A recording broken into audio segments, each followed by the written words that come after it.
Um, uh, I'm calling to order the August 15th, 2023 meeting of the Behavior Analyst Advisory Board of Texas Department of Licensing and Regulation.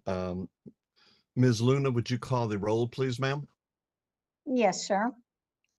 Mariel Fernandez, Present. Dr. Joyce Smock, Present. Carol Sloan, Present. Dr. Stephanie Sokolowski, Present. Laurie Schneider,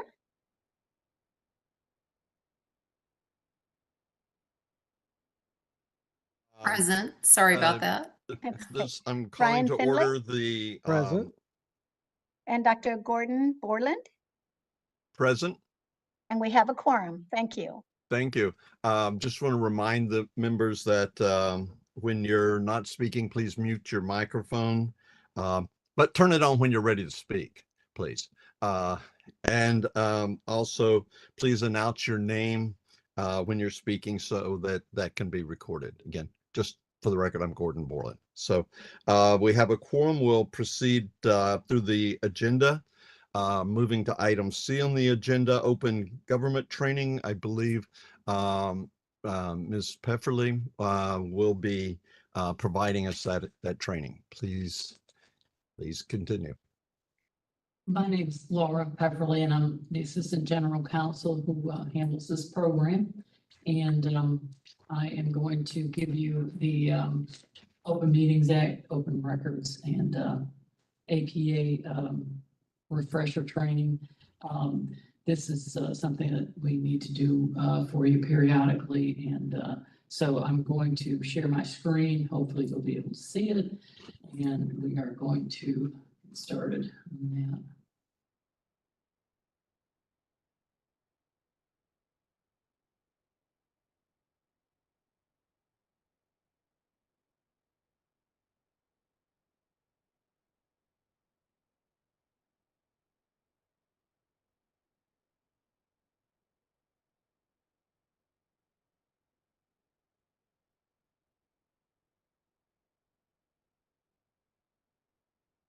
Are you all seeing that yet?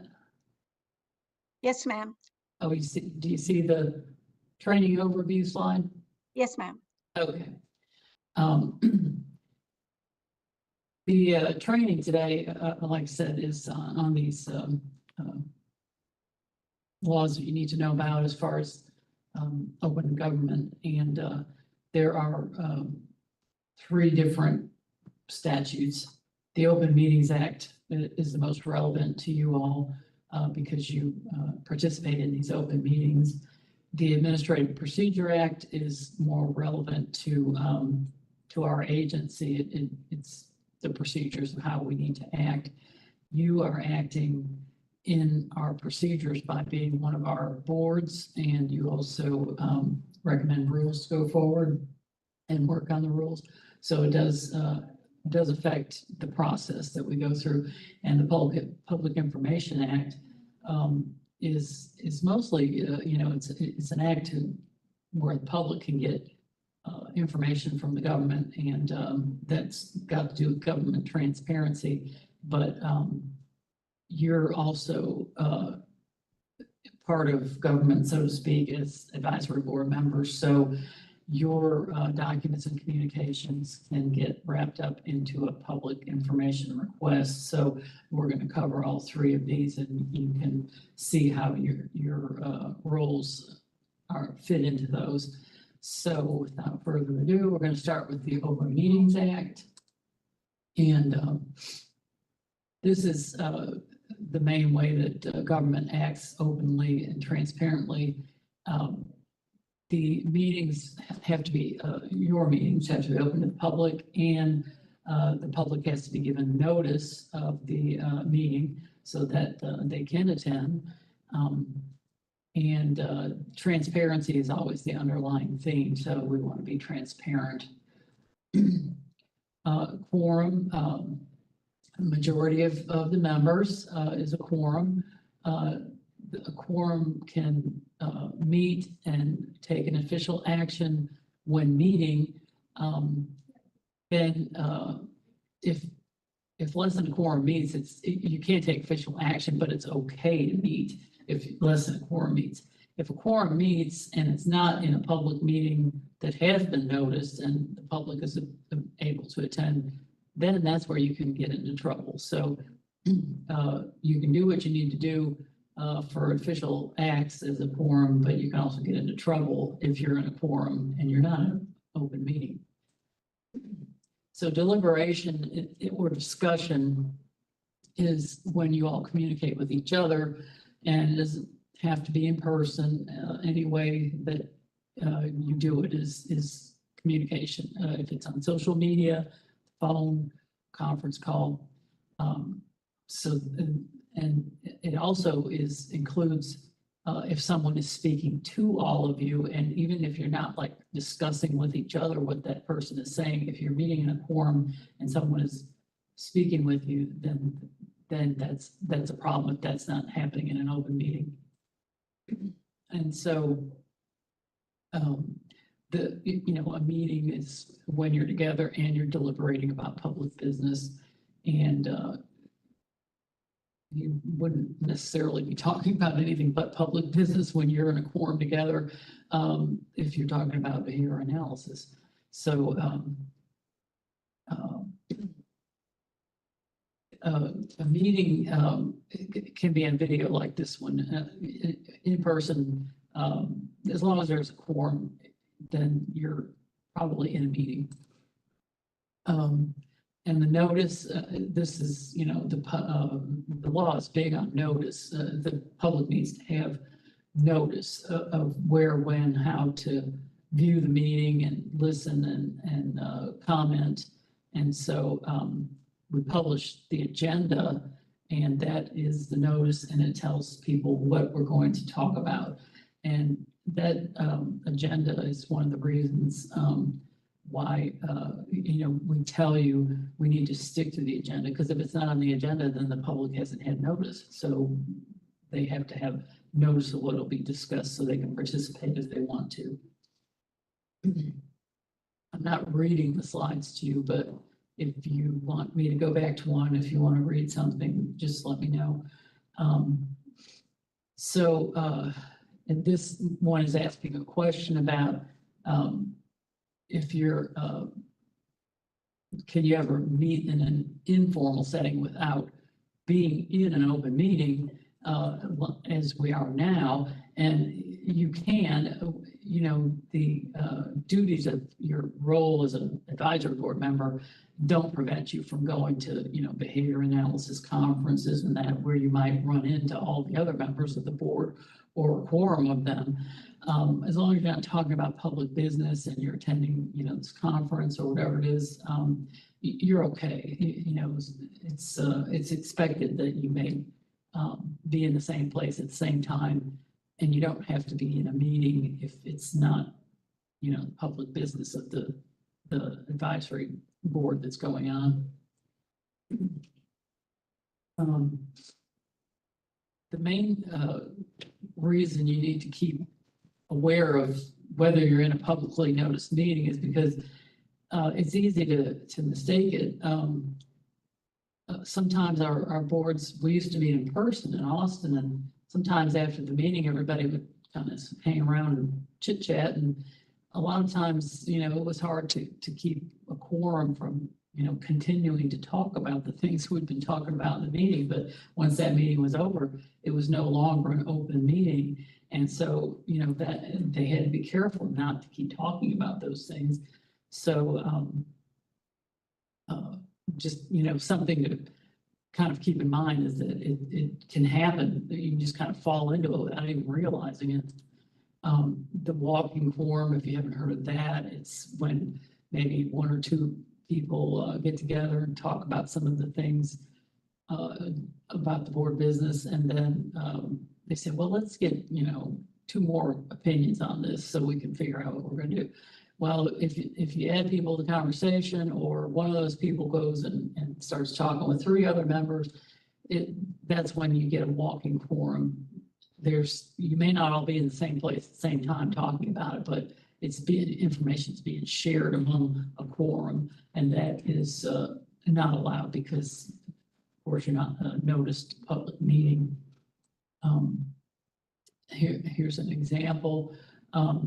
Two members of the board exchange communications, and then that's forwarded to another member, and it's gotten into a quorum, and so you're doing the walking forum. You're exchanging information among the quorum about public business, and you're not in a public meeting. And it's just various ways that can happen. Even if you take a break from the meeting and you run into everybody in the hallway, you can't just keep talking about the public business because that's not part of the open meeting that's been noticed. And correspondence, same thing. It doesn't matter how you communicate. It's the fact that you're communicating as a quorum.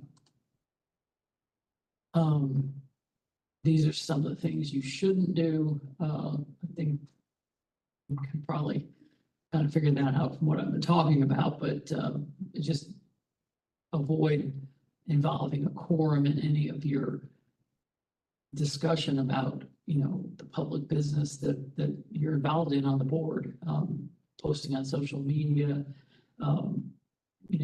This last item says don't poll, which is, oh, well, I was just asking his opinion or her opinion. You can't even do that because getting someone's opinion about an issue is deliberation or discussion as it's defined. Now, you can keep in mind that the advisory boards, most of our advisory boards have committees, and a committee is purposely limited to less than a quorum so that you can meet and talk about, the business of the board. That's how a lot of the work gets done. Like I said, the agenda is the notice of the meeting, and so you can't start talking about things that aren't on the agenda because no one's gotten notice of that. The main thing to do is put them on the agenda for the next meeting so that everybody gets notice that you're going to be talking about that. It says here, the public can speak about anything. They can get up and make comments about anything. It could be an issue that y'all have not covered. It can be about the rules, but you can't start participating in that discussion. No one can predict what a public comment is going to be, so we can't put that on the agenda. We put that public commenting will happen, but the content, that's fine, whatever they want to comment about, but you can't get into a discussion with them because then you're deliberating or discussing, and that you cannot do without having given notice. You can ask questions of the person to sort of define exactly what their issue is so that you can decide whether you want to put it on an agenda, but you can only just, get some factual information to make sure you know what they're actually asking. In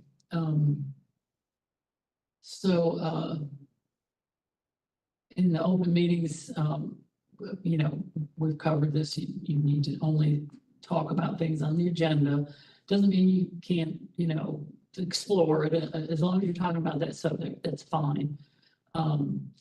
It is easy to get off on a tangent, but that's part of what staff and myself will do is, kind of guide you back to what's on the agenda because it's easy to get off of the agenda and we don't want to go too far astray. And let's see, if you do have an item that you want to talk about, you can certainly raise that in the meeting to say, I want to make this an agenda item for next time. So, that's perfectly fine to say, at that point in the meeting, there's always an item for, subject for the next time. So you can bring that up then. And of course, you can get in trouble for violations. You may have heard of some of them. The Open Meetings Act police are probably not going to rush in and arrest you if something happens in a meeting, but you there are penalties for violating this, and people have faced them, and sometimes it was accidental, and sometimes it was purposeful that they were trying to hide their communications from the public view.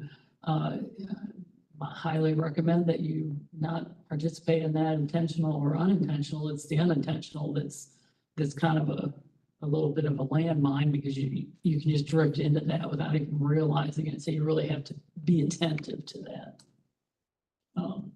And then, well, there are criminal penalties. It's happened once or twice, but it's pretty rare.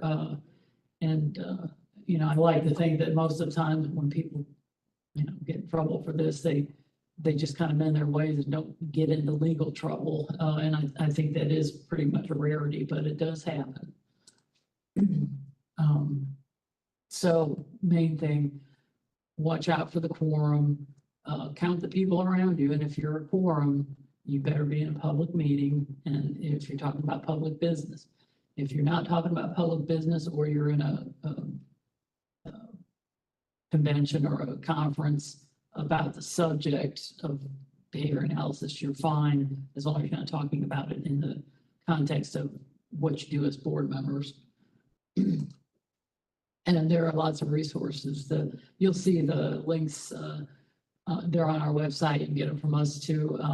The Texas Attorney General has a lot of good information. They publish booklets about open meetings, about public information, about the Administrative Procedure Act. After every session, usually they come out with new ones that are updated. So those are real good as a resource.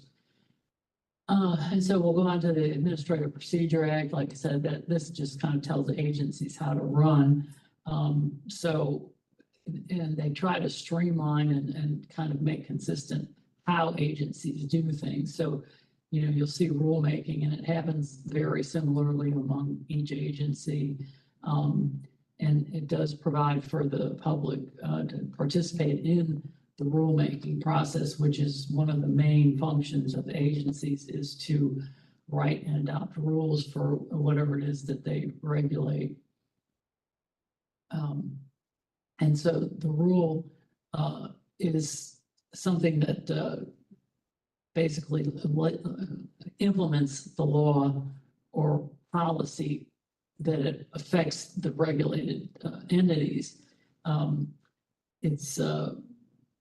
It tells you what to do, how to do it, how to participate, how to, you know, what you need to do to qualify to get your license or to keep your license.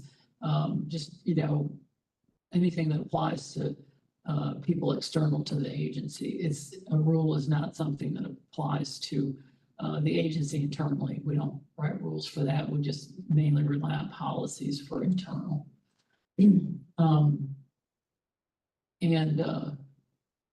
This is saying that again, that a rule affects the regulated entities, not the agency itself, internal matters. And when you hear that we're going to be working on rules, that could be a brand new rule because there was a new law that a bill passed, there's a new law, we need a new rule, we need to amend the current rules, or we need to get rid of some of the existing rules and maybe replace them with other ones, or just repeal them, depending on what. It's usually a bill, something that passes in the legislature that triggers rulemaking, but there are other ways. These are some of them. Number one, which is what we're kind of doing now, is going through all the bills that passed this year and implementing those, and a lot of the implementation is through rulemaking. But the boards and the staff often have issues that come up, and they feel like, you know, we need to amend the rules or add to the rules. The 4-year rule review, this is required of all agencies that have rules by the APA. Every 4 years, you have to review your rules and see if they're still necessary. Well, this program has recently done that. And part of the rule changes we're making today are in response to some of the comments we received during that review and some of the activities from that review. And rule petition, a member of the public can always petition to have a rule changed as well. And this is basically, you know, how you qualify to submit a petition. As board members, you probably wouldn't use the petition route. You just bring it up in the meeting and make an agenda item, you know, maybe do a work group on it. But for mostly this is used by the public or someone, a licensee who's regulated that wants a rule to be changed. This is a flow chart of, you know, the process kind of simplified. We've already gone through the rule idea and the internal review. Review by the governor's office has been done twice since this is the second time we're proposing. And of course, we're here at the first advisory board meeting, and you can see that we're not nearly done, but we're at the critical point of looking at these rules and moving them on to the next step, which is filing them and getting them published for the comment period. And that, of course, is what's coming up. And then after the comment period, we have the second board meeting to look at the comments and address the comments in the rules. And mostly the staff does the heavy lifting on that, so that when we come to the board meeting, we have a lot prepared, and then we get your input and see if you agree or if we need to add to it, that sort of thing. And then once they're approved to go forward to be adopted, then they go to the commission, and the commission has the ultimate, you know, vote on that as to whether to adopt. And ordinarily, if it's past your scrutiny and our scrutiny, the commission is going to adopt. Can't guarantee it, but most of the time. So then they're filed and they become effective. You know, the rules become effective a little bit later than they're actually adopted at the commission meeting. It takes a little time for them to be published and adopted and effective. And this, the rule review process, which I just, you know, explained, we did this not too long ago. The rules are basically just proposed to be readopted. And we don't propose any changes to them. We review them and we make a decision, well, are they still necessary or not? And unless the program has been abolished, they're still necessary most of the time. And so it gives the public a chance to just look at the whole rule set and put some input on whether, you know, we still need these rules or what do we need to change. So we do get, you know, comments during the rule review. But we can't make the changes during the rule review because no changes are actually proposed. It's just a review. So if there are changes to be made, we have to actually start a regular rulemaking to make those changes. And when we do that rulemaking, we'll usually throw in anything else that we know of that needs to be changed or updated as well. And again, the Attorney General has these good resources. You can look at the law itself, which is the government code. There's lots of resources on the whole process. We kind of guide you through it, so you really don't need to try to memorize everything, but it's good to know kind of where you're at and what's going to happen next. And we try to keep you abreast of that. But at any time you need more information or you have a question, you can reach out to us, no problem. And so the last one is the Public Information Act. And I kind of told you, you know, you're going to have some exposure to it, but the main way you might is that your documents might become involved. If we get a request, you know, everything's presumed to be open because the taxpayers have a right to know what government is doing. And so, you know, our documents, whatever form they take, photographs, recordings, they're all assumed to be open unless there's an exception that protects them. And the most logical one that makes sense is if it's got confidential information in there about maybe someone's health or their business or, you know, whatever it is. If it's something that wouldn't and shouldn't be public, then there's probably an exception that lets us protect it. But we have to, go through the hoops to protect anything that we want to withhold. So we have to get a written request. And if you get a written request for any kind of documents or your notes or anything, at all that is essentially related to the business of the board that you have, that is probably an open records request or has to be evaluated to see if it is. So you'd want to contact the open records team with that, and you want to do it fast because we are under a deadline when we get a request. We might get a request for all the documents that were presented at a board meeting or all the members' emails for the last month. And if you've emailed to the agency or we've emailed you back, those are going to be pulled in. If, there are documents that you've written notes on, and that could happen that those get requested, but you just have to kind of keep in mind, no matter what document or recording or post on social media you make, whether you're in a quorum or not, it doesn't matter. If it has to do with the business of the agency, it could be subject to an open records request. And like I say, if you've got one, if somebody funneled one to you instead of to the agency, you really need to get that to us quickly. Some of the common exceptions, like I was saying, there are confidential things that, they're not the public's business. And we're cognizant of identity theft. And so the law has been catching up to what needs to be protected.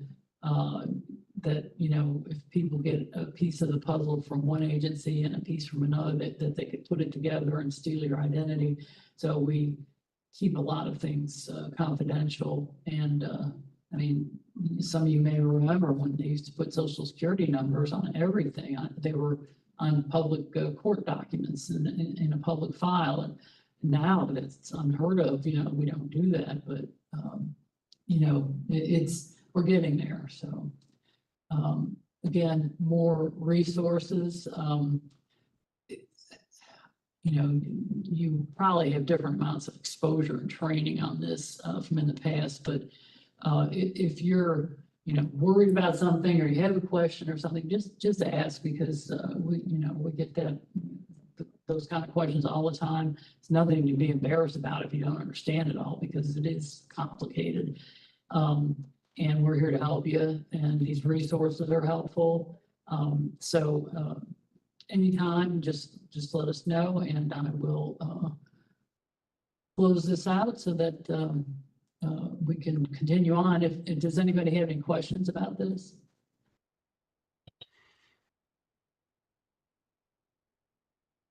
This is Gordon Borland. I'm looking for, I guess, some enlightenment or clarification on the, let's see, which was it? The Administrative Procedures Act on page 3. It's the second bullet point proposed in the written document. I'm sorry. I'm looking at the written document. Oh, in the materials? Okay. Yeah. Written materials, sorry. It says proposed rule adopted at commission meeting. And the final sentence says the commission may vote to adopt the proposed rule with or without changes to the version that was published, subject to the limitations described above. So I wonder if you could kind of expand on that. If, and specifically the issue I'm wondering about is if the advisory board goes through that whole process, all the boxes you listed very nicely there, and proposes recommends adoption of some set of rules like we will maybe do today. They go through the whole process, go to the commission. Can the commission do anything from rules proposed or recommended by the Behavior Analyst Advisory Board? Can the commission do anything other than accept or reject those rules from the Behavior Analyst Advisory Board? There, in the law, there is a provision that the, rules that are, recommended for proposal and adoption by the, health programs are, if it's regarding a standard of care, mainly is what that applies to. The commission cannot change, those rules as regards the standard of care. They can either vote to adopt or send them back to the board. And that's because I think, the way the law is written, I think they just don't want the commission to be able to second guess a health program standard of care that they may not be as expert as you all are on it. If they find something, that's just unworkable about it, they'd still just have to return it to you. Now, if it's not about a standard of care, if you've, recommended for adoption rules that have some sort of conflict with the way the agency operates, that kind of subject matter, would be something they could choose to change and then adopt with that change. Usually, nothing gets to them that has a problem like that because the rules go through so much review and so many levels of approval that, if there were a problem like that, it would be something that would be found before it got to the commission for adoption. But as far as standard of care, no, they would either adopt or send it back to you. And it could be debatable what's a standard of care. One of the factors that would control whether they might send that back or vote to adopt is if there's some sort of deadline. And a lot of the bills that have passed, there is a deadline to adopt rules. And so you can't really, send it back and still have time to adopt in time sometimes. But we're cognizant of that too. And so usually if we see a problem in the standard of care, we'll be able to address that with the board before it ever gets to the commission. Does that answer your question?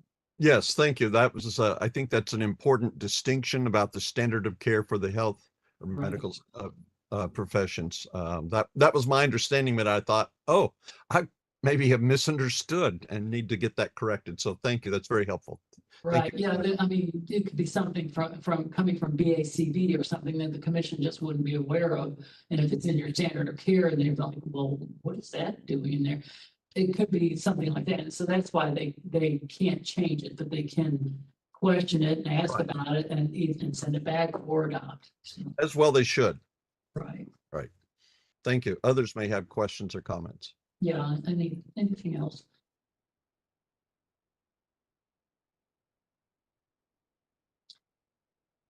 Okay, well, like I said, anytime you have a question, just give us a holler. We'll help you. We have a whole unit devoted to open records and we have lots of experience with the Public Information Act and the APA. So we're here for you. Thank you very much, Ms. Pefferly. That was very helpful. And I appreciate the reminders. Even though I've heard it several times, it's still helpful to get these reminders. So thank you. Thanks. Moving to item D on the agenda, approval of minutes. We have the in the meeting materials, the excuse me, the minutes from the most recent previous meeting of the Behavior Analyst Advisory Board on December 1, 2022. Any questions or comments or suggested revisions regarding that? Ms. Luna, is it possible to perhaps put that up on the screen? I maybe could rummage around and find it, but I'm not sure. One moment, I please. could do it in a reasonable amount of time with WebEx.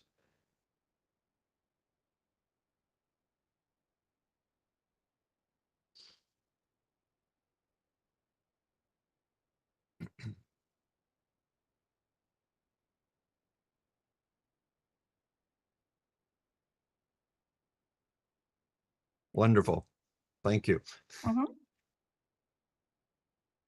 So the board, I believe, has had opportunity to review these. There may be specific statements in the meeting minutes, proposed minutes, that you would like to review or discuss, consider, or make a suggestion regarding revision. So please identify the section or the comment or the notes.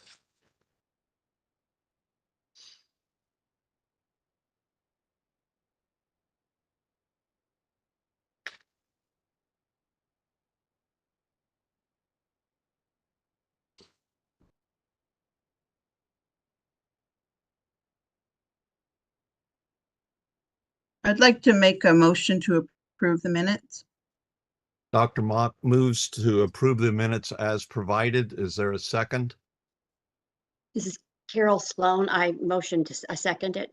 The motion has, Carol Sloan has seconded the motion to approve the minutes as provided. Any motion's been made and seconded. Any further discussion before we move to a vote? Hearing none. Let's see, Ms. Luna, will you do a roll call vote for us, please, ma'am? Yes, sir. Mariel Fernandez, Approve. Dr. Joyce Mock, Approve. Carol Sloan, Approve. Dr. Stephanie Sokolowski, Approve. Laurie Schneider, Approve. Brian Finley, Approve. and Dr. Gordon Borland. Approve. Motion passes. Thank you. Thank you. So they will stand as the minutes from that meeting, official document. Thank you very much. Thanks to everyone for handling that so expeditiously. And Ms. Luna, thank you for doing an excellent job of note taking. That's hard to do sometimes. You're So welcome. especially, I know our conversations sometimes kind of get extended, I'll just say. So thank you for distilling the important stuff out. Item E on the agenda, public comment. The Behavior Analyst Advisory Board did not receive any public comments for today's meeting. So we'll move on to the next section. Item F on the agenda, staff reports. This is where the TDLR staff will provide us updates. And first is the licensing division. I believe Regina Horton will be providing that information for us. Yes.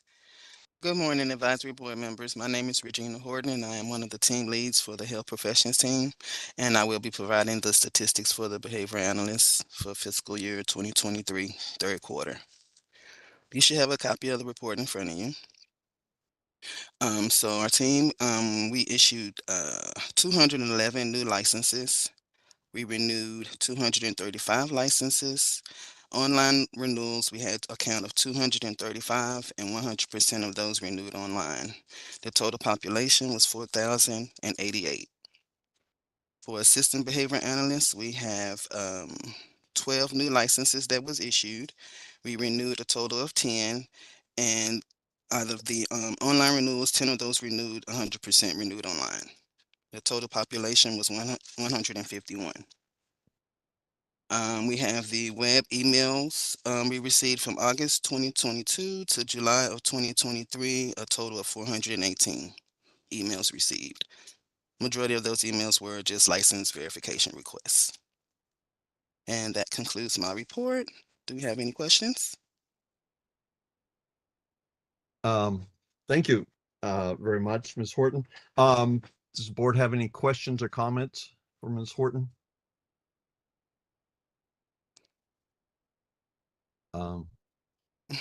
I do have a question. I just want to be clear, the meaning with the total population. Does that mean the total number of licenses? Like for behavior analysts, as of the third quarter, FY 2023, total population is 4,088. Does that mean that at the end of the third quarter 2023, there were 4,088 licensed behavior analysts in Texas? Yes, sir. Okay, thank you. That's what I thought, but I just wanted to make sure. Okay. Thank you. I'm impressed that so many are using the online option. I mean, I would not Yes. do it any other way. You guys at TDLR have done an awesome job. In my experience, and I've dealt with other agencies and other situations, you're making it so convenient. The response effort is really low. You just got to do it. As behavior analysts, we understand about response effort being a deterrent if it's Yes, so. sir. Well, thank you. This is so nice. It's just, I have colleagues in other states who are jealous of us here in Texas, at least about this. Maybe. Well, that's good. We try to impress and make everyone happy and make it fair for everyone. So thank you. Other comments from the board? If not, thank you, Ms. Horton. Appreciate You're that welcome. very much. Customer Service Division, that information will be provided by Mona Jason. And if I didn't quite get it right, Mona, I apologize. Did a great job, thank you. Good morning, board members and TDLR staff. My name is Mona Jason, and I'm the Director Executive Assistant, standing for Patricia Martinez Castellan, the manager for this program. As you can see, those are the statistics for the fiscal year for 2023 and 2022. And other than this statistic, I am available to record any questions that you guys might have. Thank you. Gordon Borland, any questions or comments from the board? I just want to say I really appreciate seeing the burnt orange on there. It's interesting. Again, I find interesting just the related to something I said before. The percentage of online or email contacts is much higher in the most recent fiscal year than in last. It's interesting. You guys must have done a good job of getting the word out, or maybe people have just told each other this is the way to go. It's efficient. Correct. So we're trying to go ahead and help as many customers as we can, since we can. Other comments or feedback?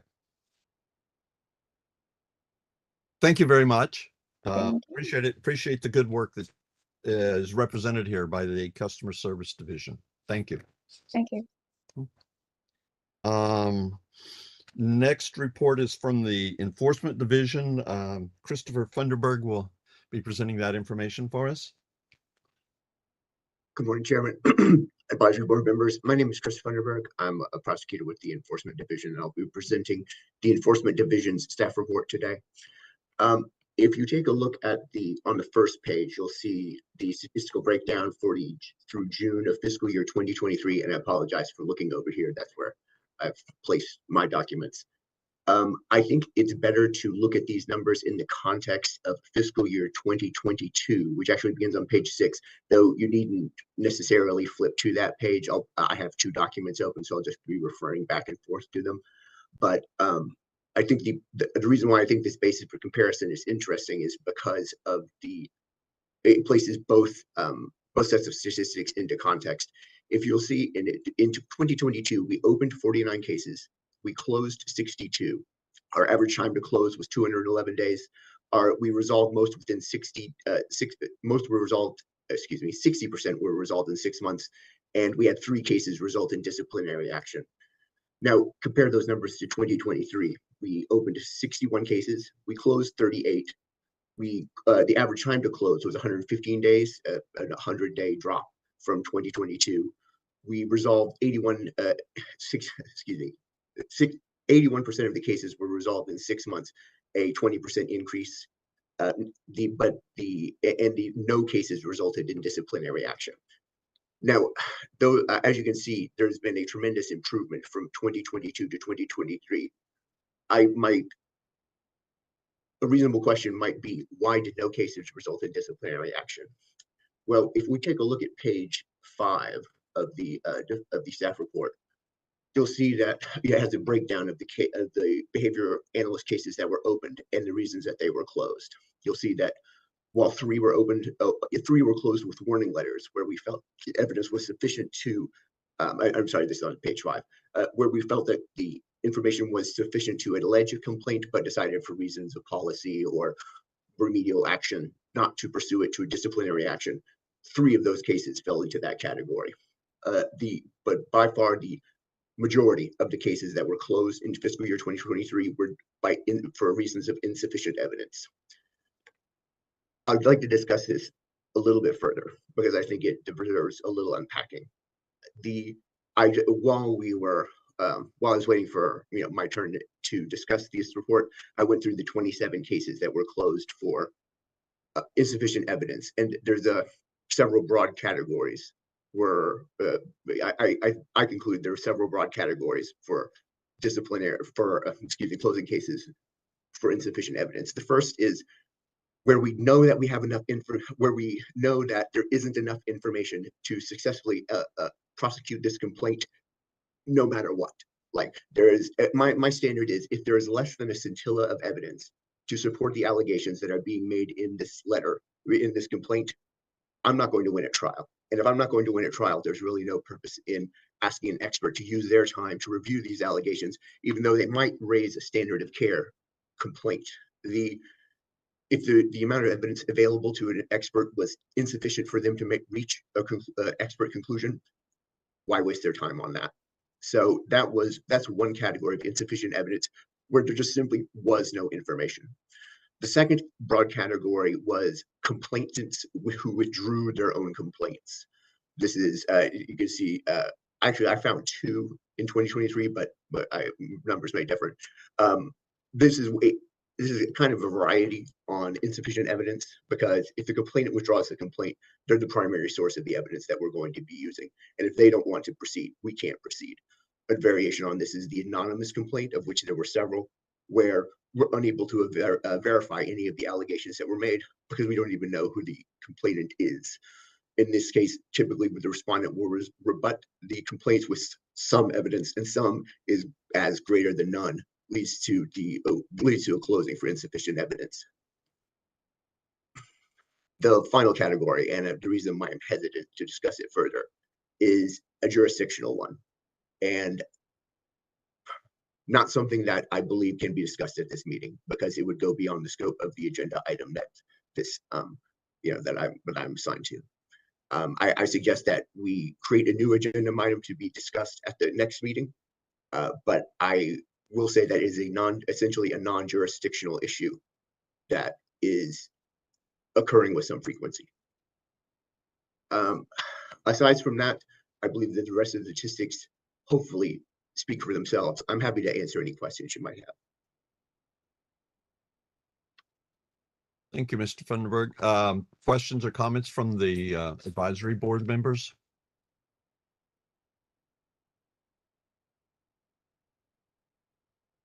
This is Mariel Fernandez. I have just a brief question, and really I think it's more just clarification. Sure. In the cases with insufficient evidence, you indicated that you didn't feel it appropriate to waste an expert's time if, in your opinion, or the agency's opinion, there wasn't sufficient evidence. I'm wondering if, to the earlier point about generally agreed upon standards of care and some of those nuanced things, if perhaps an expert might disagree in your assessment and how that can be kind of remedied or addressed. And I apologize for that. That was an error on my part. I did not discuss another large facet of the insufficient evidence category, which is standard of care issues are raised. There's more than a scintilla of evidence, but I'm not qualified to make that call. You don't need to be an electrical engineer to say whether a light was green or red, but there are a lot of issues that can only be resolved by someone with sufficient expertise. Fortunately, in the behavioral analysis profession, we actually have a deep bench of experts, which is great. We're able to assign these cases on a round-robin basis to our both retained and advisory board experts for their input as to whether there's sufficient evidence to proceed. Going through those 27 cases, I found 3 that we sent to experts, and all 3 resulted in a no evidence finding as well on their end. So we are not how can I say this?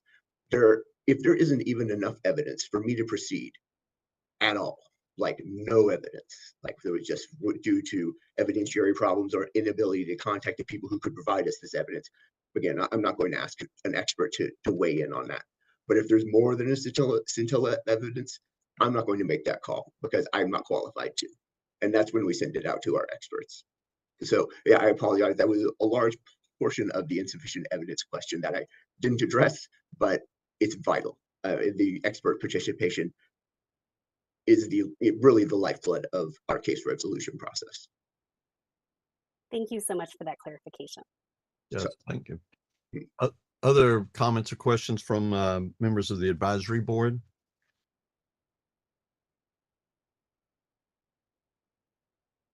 I want to say, Mr. Funderburg, I'm very pleased and positively impressed to see that the average time to close cases has dropped from fiscal year 2022. That's encouraging.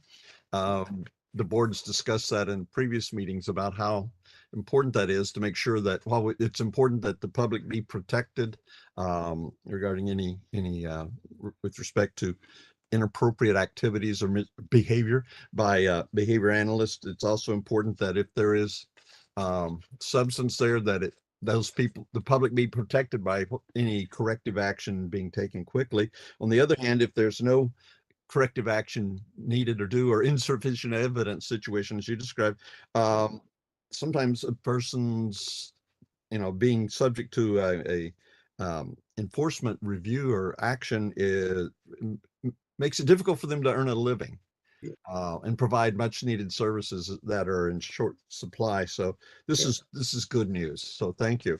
I did have a question, and I don't know if this is something that you're prepared to address or if we can address, but I noticed, and I'm looking at page 3 of the materials that were provided.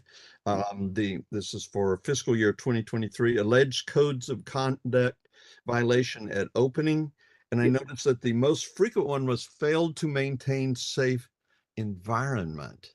That's a substantial increase from 2022, where there was, I think, there were some there, but so my question is there something that we that the field needs to do to educate people? Is there some recurring situation, or maybe this was mostly fell within the insufficient evidence category? Again, if you can share information about that, that would be nice. If you can't, we understand. No, and you've struck the heart of the issue, the non-jurisdictional complaints that we've been receiving.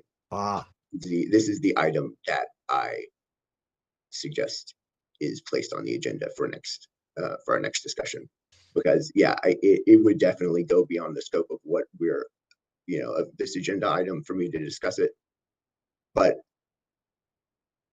as the stewards of your profession, I think it's in your interest to discuss it further. Yes. Thank you. I thought that might be the case, and I've made myself a note Okay, good. to try to make sure, and we'll need your input for how to craft that. But Right. Other comments or questions from the advisory board members? This is Dr. Mock. I agree. I'd like to hear more about that item and agree with adding it. Thank you. Other comments or input from the advisory board members?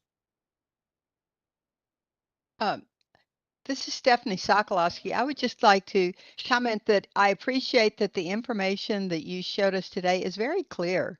Yes. It's not enormous, it's not elaborate, but it is very clear, and I appreciate that.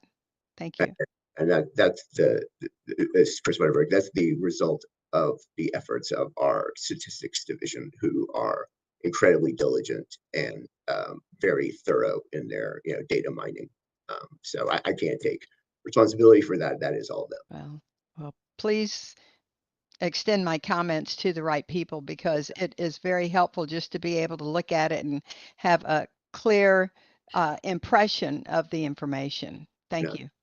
I'll be certain to do that. Yeah, hopefully they're both listening, but yeah, they are great.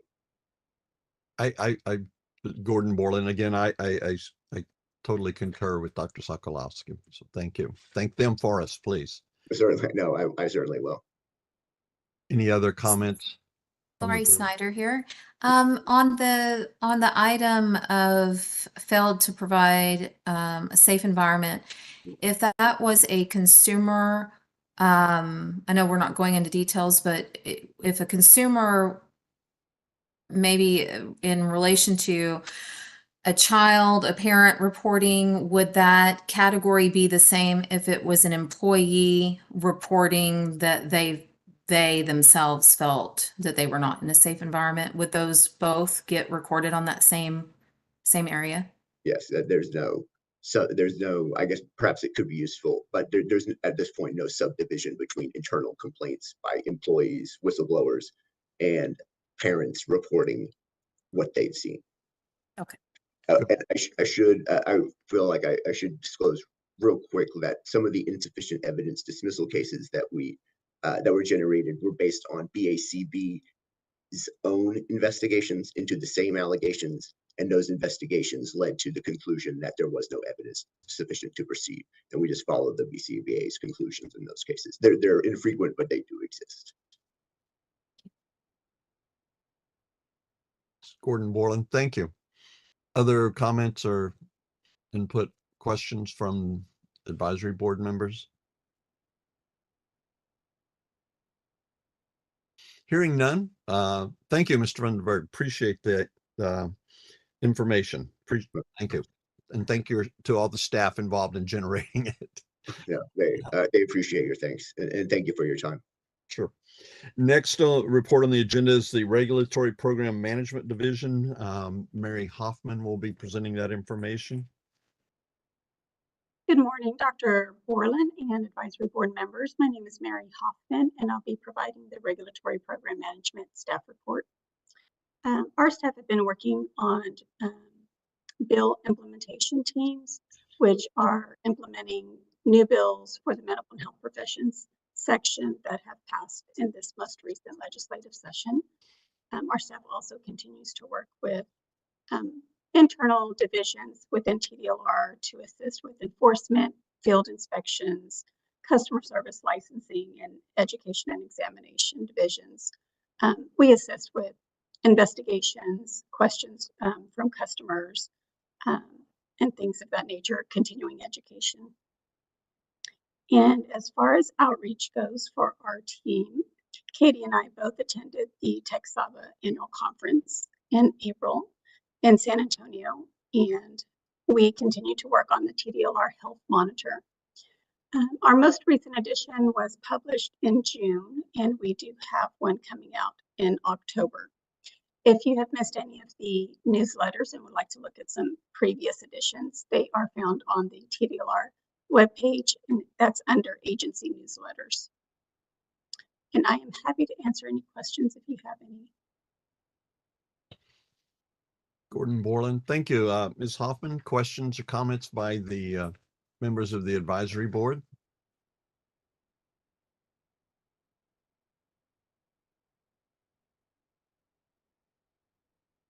I always appreciate TDLR having a presence at the ABA conference. It's, opportunity for people to put a real face with some of the important players there, to interact with you, get information.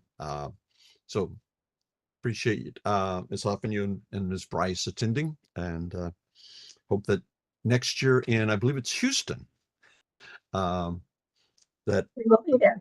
the division will be, a department will be similarly represented. Any other comments or questions from the advisory board? If not, thank you, Ms. Hoffman. Appreciate it very much.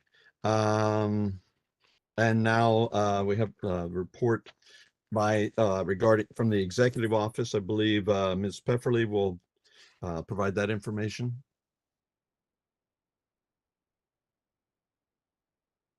Okay, again, I'm Laura Pefferly from the General Counsel's office, and I am going to give you just a brief report from the executive office.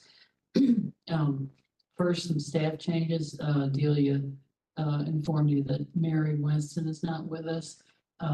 You'll be able to rely on Delia and Anna until we have, a placement for Mary. So don't hesitate to reach out if you need to reach out. They'll help you, we'll help you, we'll find a way. We have a new chief of staff. You might recognize her name, Jessica Escobar. She was with the general counsel's office and she has moved into the chief of staff position. We have a new deputy executive director over licensing and the education and E&E education. And it eludes me. But the new deputy is education and examination is Eric Beverly. And he's been with TDLR since November 2016. He was the senior government relations officer, and then he became the director of field inspections. He's worked at the Sunset Advisory Commission, the Texas Department of Rural Affairs, and the Texas House. He's a graduate of UT, and he began that position on June 26th. And we also have a new general counsel named Doug Jennings. You might recognize that name as well. He started on July 24th. He came to TDLR in 2016 as well.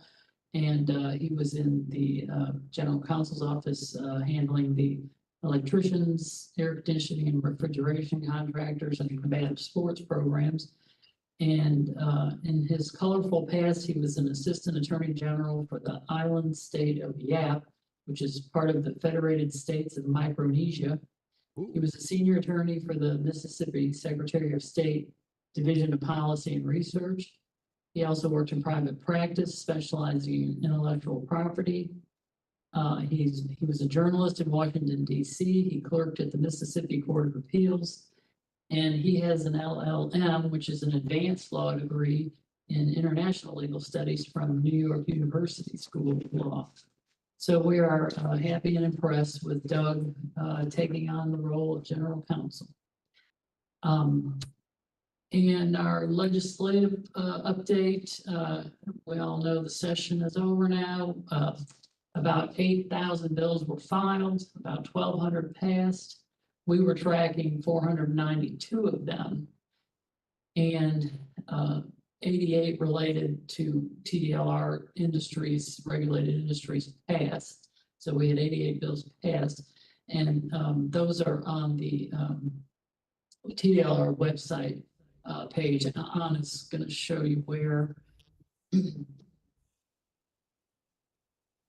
And not all of those bills result in rulemaking, and that's the case for behavior analysis. There were no bills that triggered rulemaking for this particular program. We have rules in progress now, but none of that is actually from any legislative changes, even though there may have been legislative changes that affected maybe our process and that sort of thing. Nothing directly on behavior analysis, though. We gained a new program, electric vehicle charging stations, and one of our programs that didn't have a board now has a board, and that's the MOLD program. And we, as I said, there are no particular bills for the behavior analysis program that directly affect, our need to do rules. If you want to look at the other bills that have passed that relate to the agency, Anna showed you the website. And so if you don't have any other questions, that is the report. Gordon Borland, thank you, Ms. Pefferly. Any questions or comments from the members of the advisory board?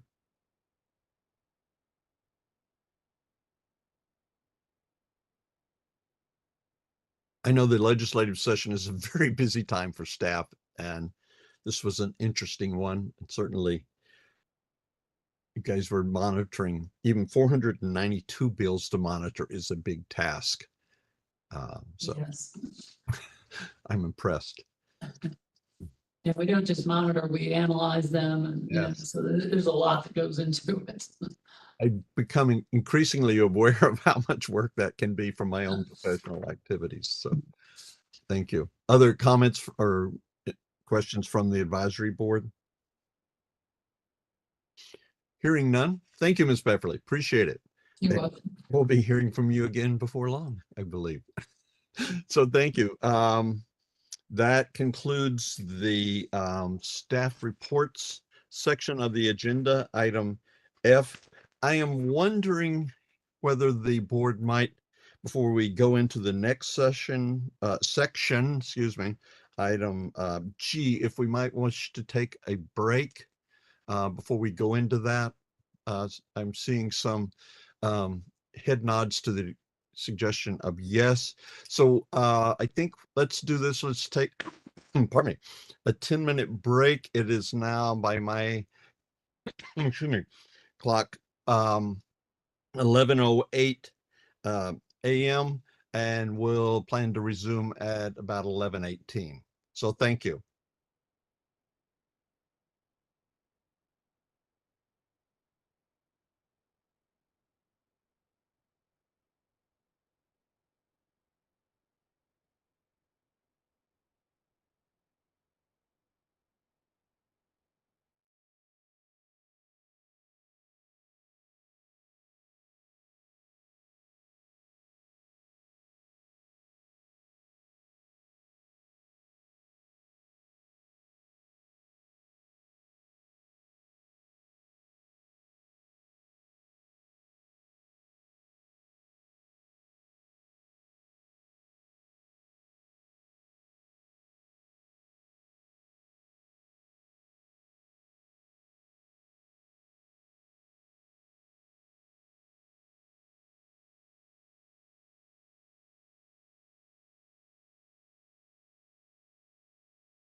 I show that it's now 11:19 a.m. I believe they're ready to resume the meeting of the Behavior Analyst Advisory Board.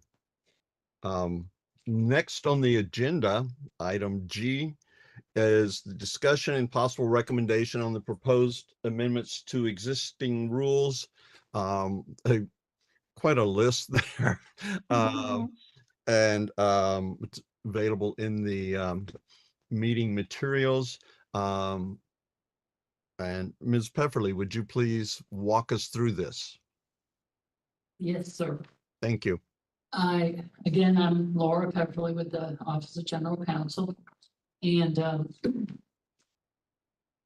to start with the rules, I thought I'd kind of just lay out where we are with this because there's kind of been a long and tortured history to this one. I was out from TDLR for an extended absence. Never saw it coming. Came back as soon as I could. While I was gone, Jessica Escobar stepped in to represent the General Counsel's office for the program. And there was a rule review that was done back during the time that she was handling the program. And that was, of course, like I explained before, we just published the rules and the public can comment on them. And then they're readopted if we feel like they're still needed. But we don't adopt any changes because we can't adopt changes because none have been proposed. But we collect the comments and then we do a subsequent rulemaking if we need to change any rules.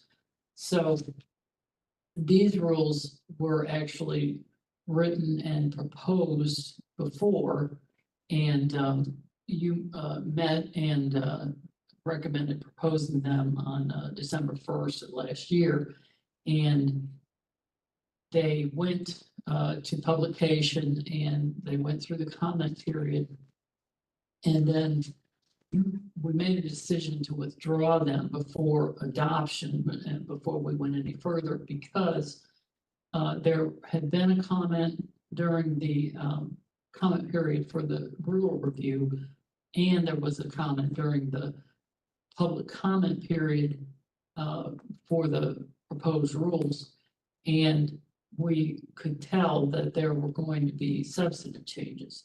Well, you can't make substantive changes unless the public has seen the rules and was able to comment on them.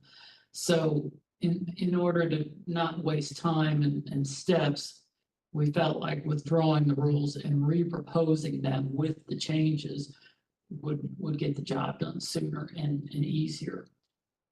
Because as you know, public notice is important, public comment is important. And then after the public comment period on rules, we can make some adjustments, but we can't make drastic adjustments because, again, they would be changes that the public has not been able to have input on. So we can't make substantive changes at adoption.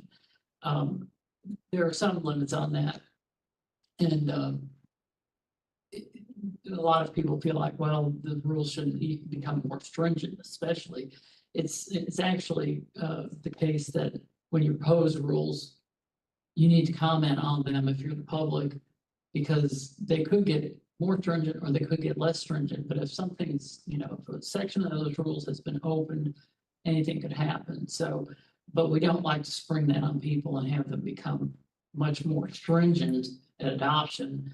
And they really didn't see that coming. So I'm not saying that these are more stringent, but they are different. And so we re-propose them.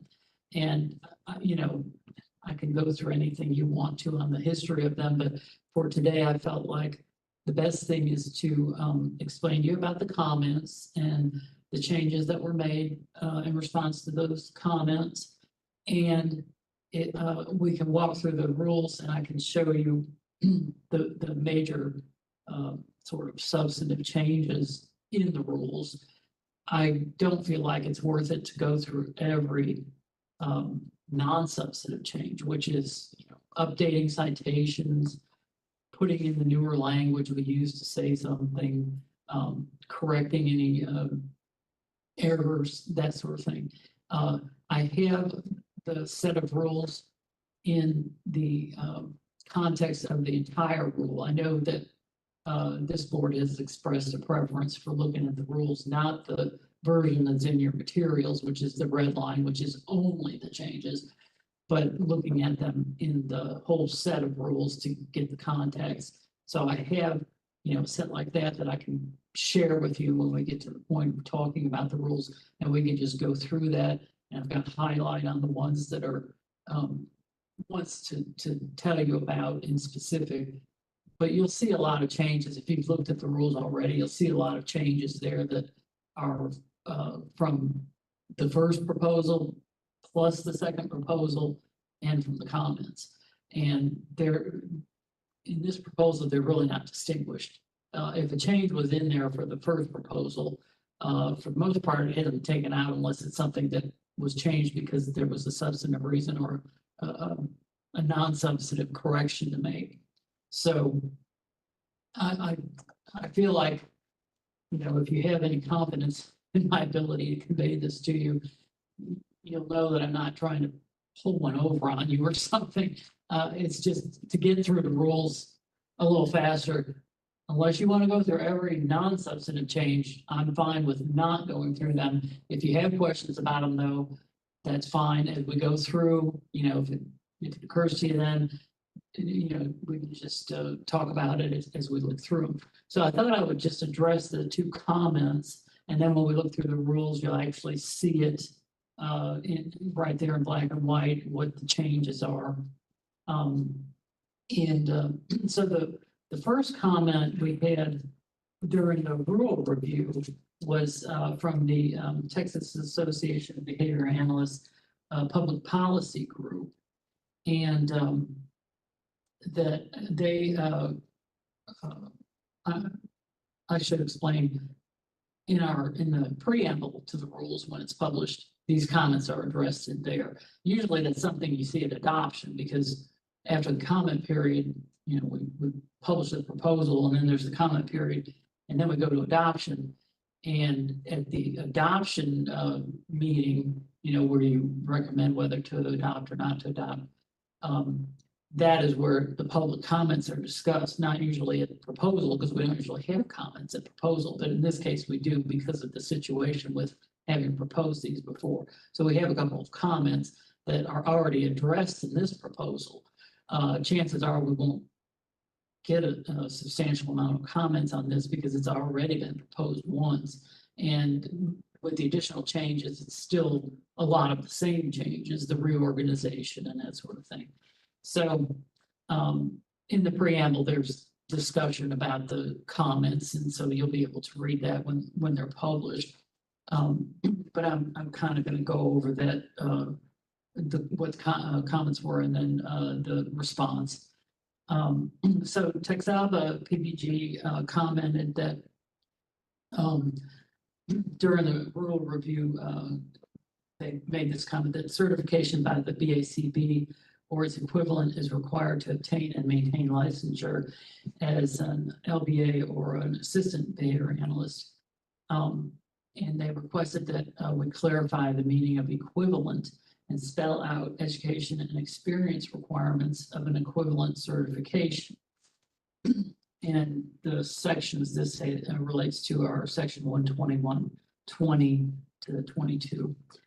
So our response was that the act, the Behavior Analyst Act, the law, defines a certifying entity as the nationally accredited Behavior Analyst Certification Board or another entity that's accredited by the National Commission for Certifying Agencies or the American National Standards Institute, or ANSI, to issue credentials in the professional practice of applied behavior analysis and approved by the department. That comes right from the statute. So it has to be accredited and it has to have approval from the department. A behavior analyst or an assistant behavior analyst has to be certified as a BCBA or a BCBA doctoral or a board certified assistant behavior analyst, or have an equivalent certification issued by the certifying entity and meet the requirements in the act and the rules for education and all of that. So those requirements include the BACD certification or an equivalent certification by an accredited, approved certifying entity. So that other certifying entity that would seek approval has to have equivalent standards for education, examination, professional, ethical, and other disciplinary standards. So if you want to see if your requirements are equivalent to the BACB, well, the BACB doesn't hide them. You can compare and see if you feel like your certification is equivalent to a BACB certification, if it, has the same standard of requirements or the same stringency. And I don't feel like anybody should think that equivalent means equal. It doesn't mean equal. It just means they need to be equivalent. And it's left to the agency's discretion to approve a certifying entity because it can be hard to decide what's equivalent. So it's not identical, but what is equivalent? Well, the board members have examined the credentials of the entities that have asked for certification and done a painstaking review and also applied their discretion to decide that so far we have not had a equivalent certification proposed to us to approve. So we have not approved any. The agency has not approved any with the board's input, of course. We feel like it would be a struggle to define what equivalent is when it is left to discretion and it's not an exact science. And so, at least for now, it's not something we're defining in the rules as to what is equivalent, but it's, it is what we have to do. We have to make that determination. And so we're not going to shirk our duty to do that. We just have not had a certification that was clearly equivalent so far, requested approval. So we, once a certifying entity would be approved, then there's no issue as far as the people who have that certification. They wouldn't be put to a greater test or anything. If they have the certification and the certification is approved, then they're in. They pay their fees, they apply, and they get in just as someone who had a BACB certification gets in. The legislature identified BACB as a qualified certifying entity, so we don't question that they are. But any certifying entity could undergo changes that make them not equivalent at any time. So it's not once a certifying entity would be approved, it isn't a lifetime approval. It's as long as they meet that standard of being an equivalent certification.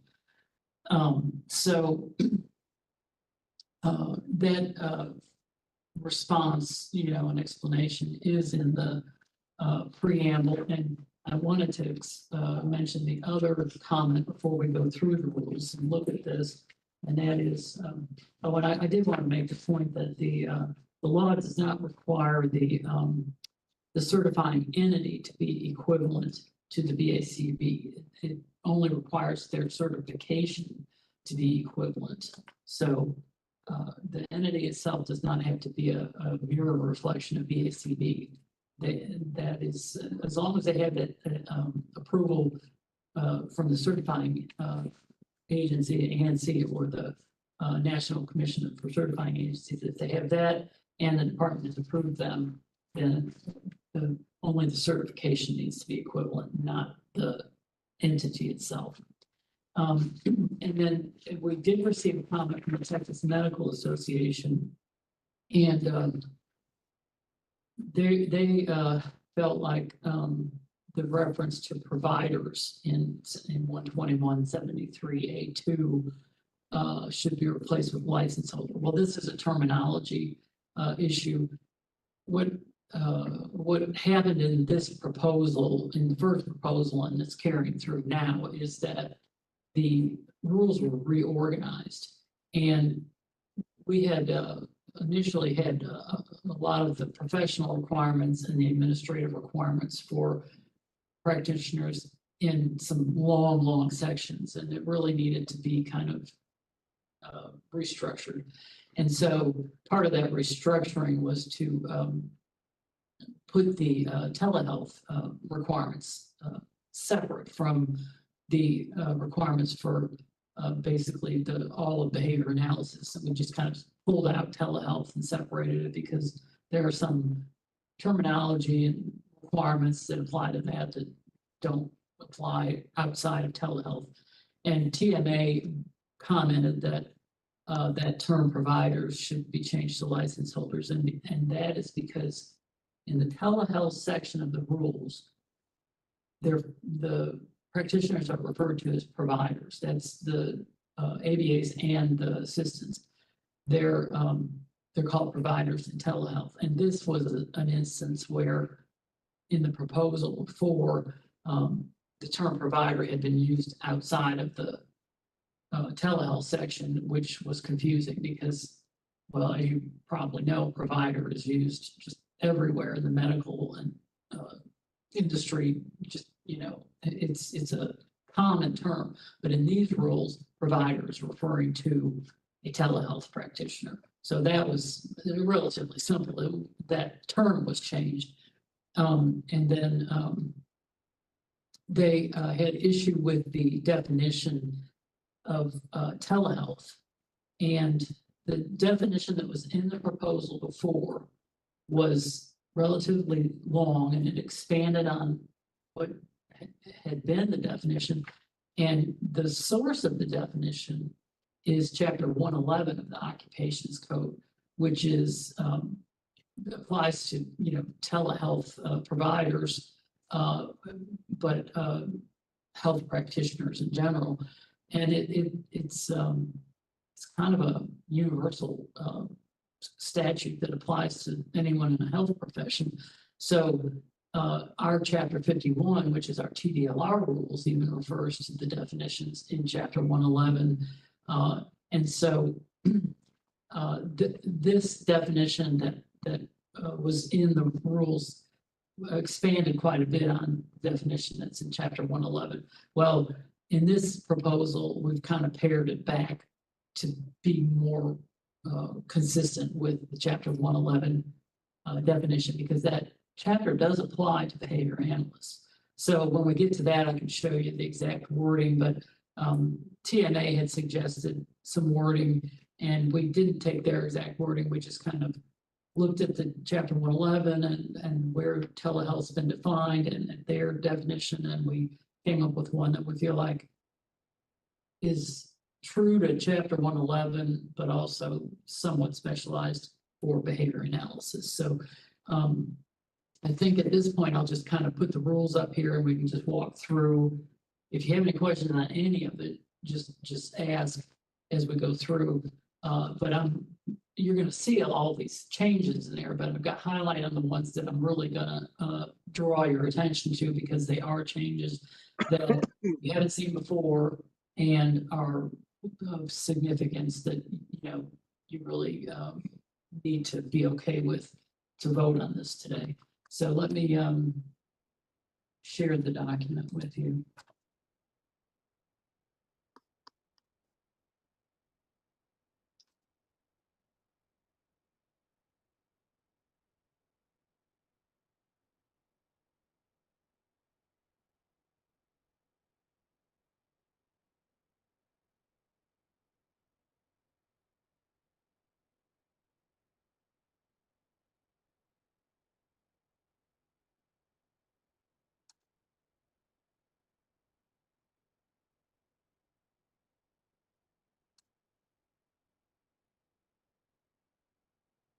it doesn't want to cooperate with me. Let me try again. Okay, can you see a document?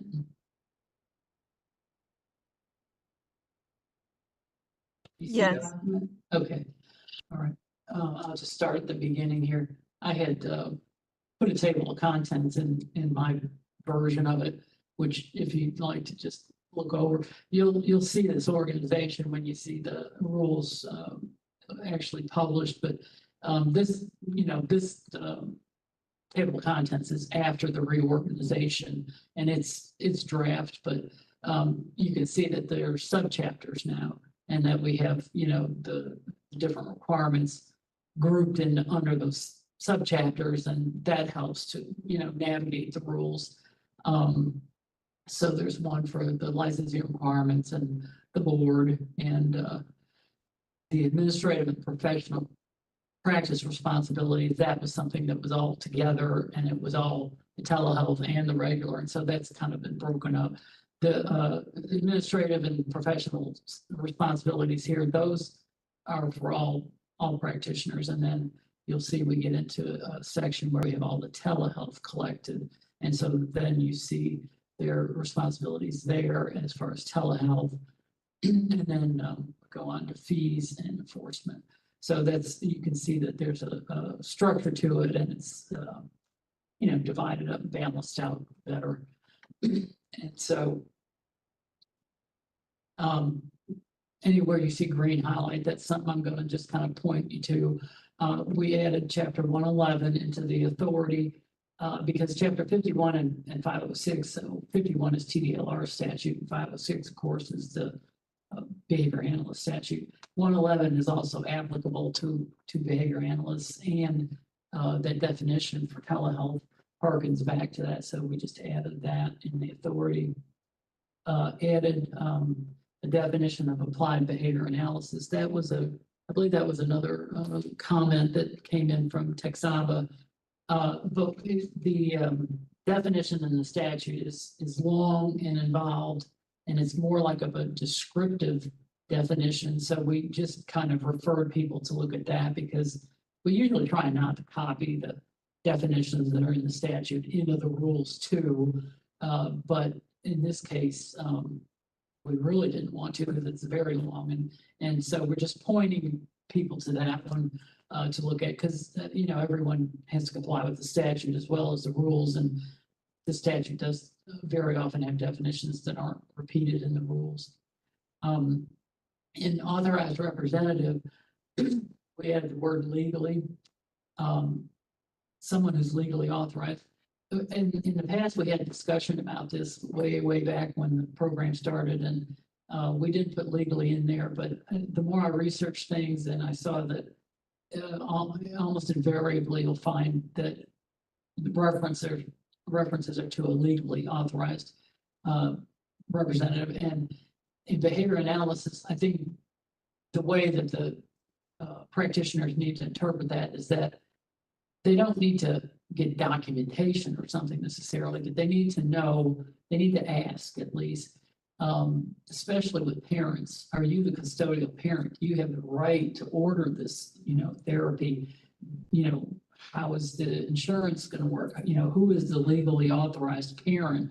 Because very often there are not two married parents. And so it's just kind of a reminder that the person who contracts for services needs to be someone who is authorized to do that. And so it's more of a reminder type of a thing. So that just that one word was added in there. And like I say, all this underlining and strikeout, a lot of that is from reorganizing, because when you write rules, when you move something, you have to cross all the old stuff out, and then where you put it at, then you've got to underline all of that. So it looks like it's all kinds of new stuff. Well, it really isn't. And a lot of that is just moved. So don't get too concerned when you see all this underline and strike out. A lot of that is just because we reorganized and moved things around. Let's see. And a lot of these definitions move to the telehealth section if they apply to telehealth.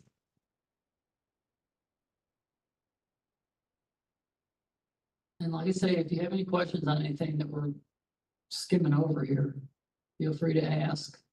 I'm just gonna hit those few things that are, I feel like you need to be okay with. I don't think you're gonna object to the corrections of citations and that sort of thing. This is an example of one of them, and this one I made in several places in the rules because the BACB publication changed names. It's not this one that you see lined out. It's now the Ethics Code for Behavior Analysts. So that's a correction that's just made all throughout the rules, but it's not anything that I think any of you are concerned about. It's just correcting that. Laurie Snyder here.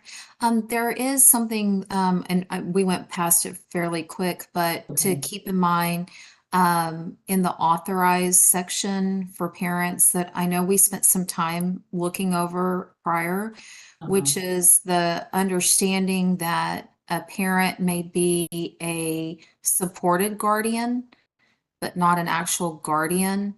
Mhm. And we had to be real careful on how we worded some of that in the past, Mhm. due to that. So just a thought there.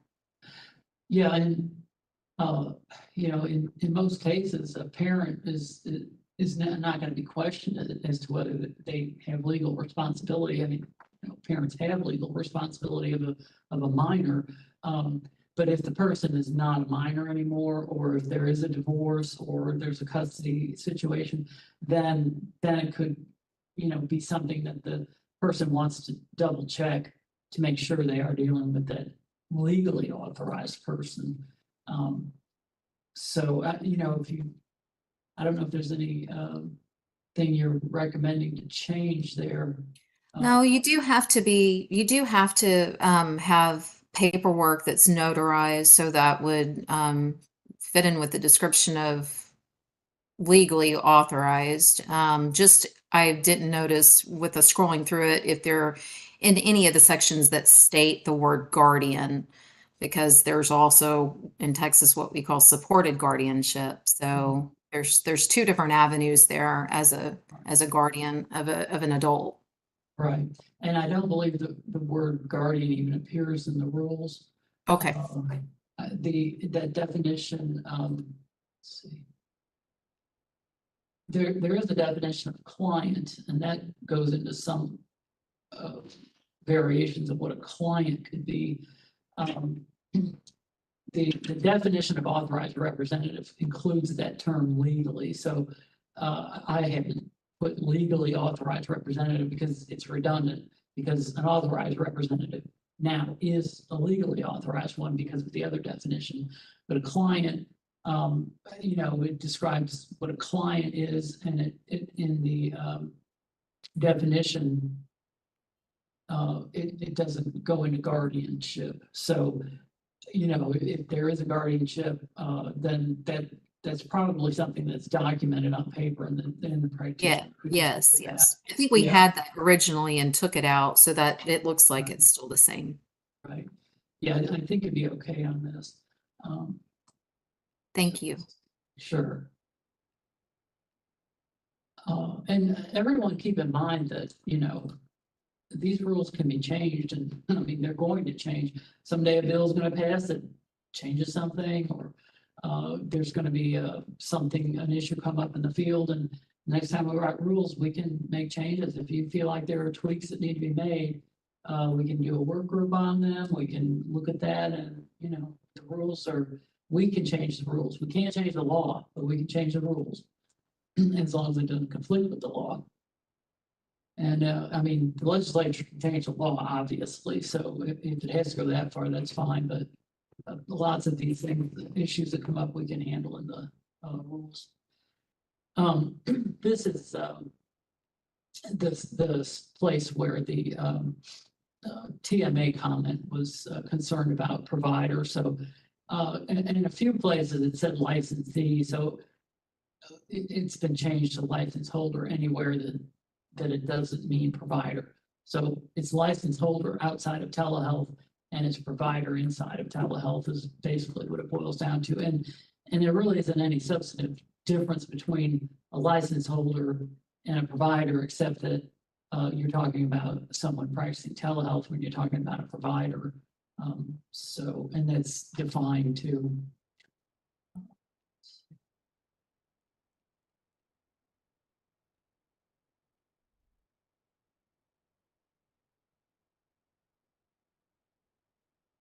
So here's the section on telehealth, and then of course it starts with the definitions.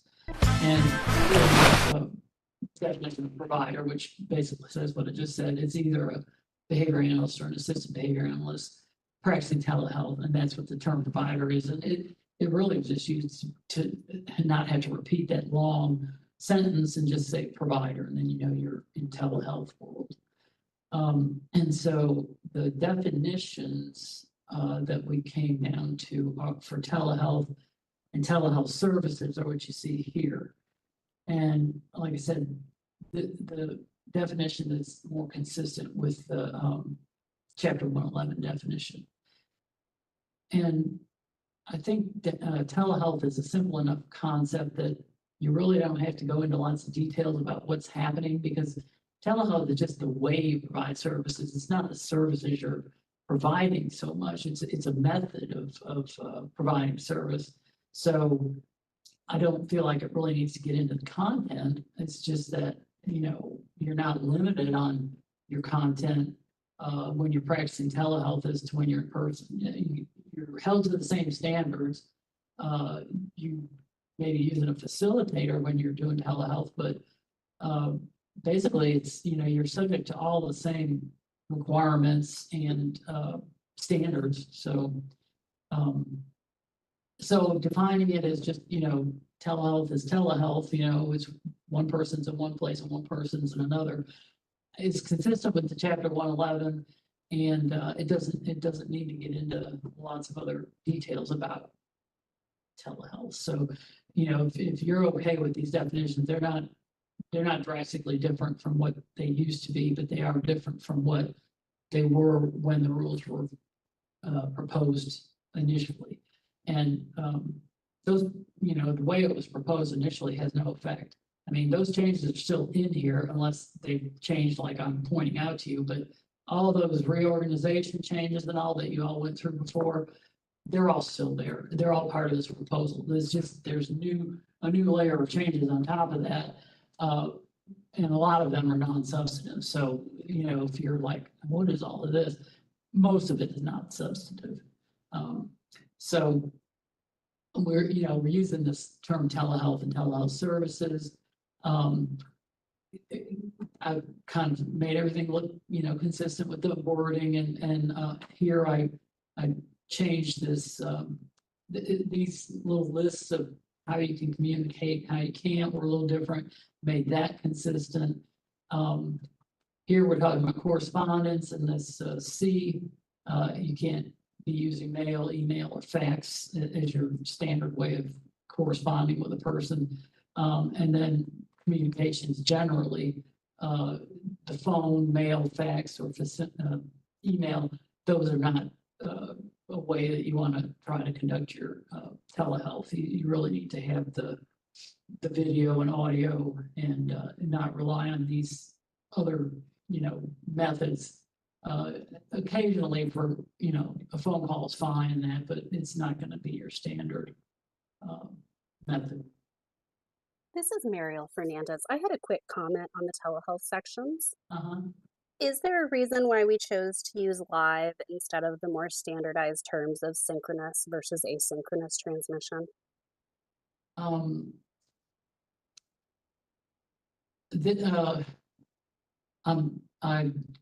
not real sure where that originally came from, why this is in here of live versus stored data. So I'd have to look into that. Would you rather that said synchronous? I think many of the other rules that I read in other states related to the provision of telehealth service delivery typically use synchronous and asynchronous to define that.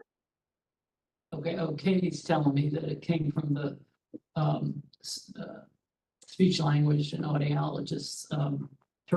It's a term apparently that is used there, but We can change that to synchronous if you all agree that you'd rather see synchronous there, that's fine. And I can check and make sure there aren't any other instances of live other than that. There's two here. And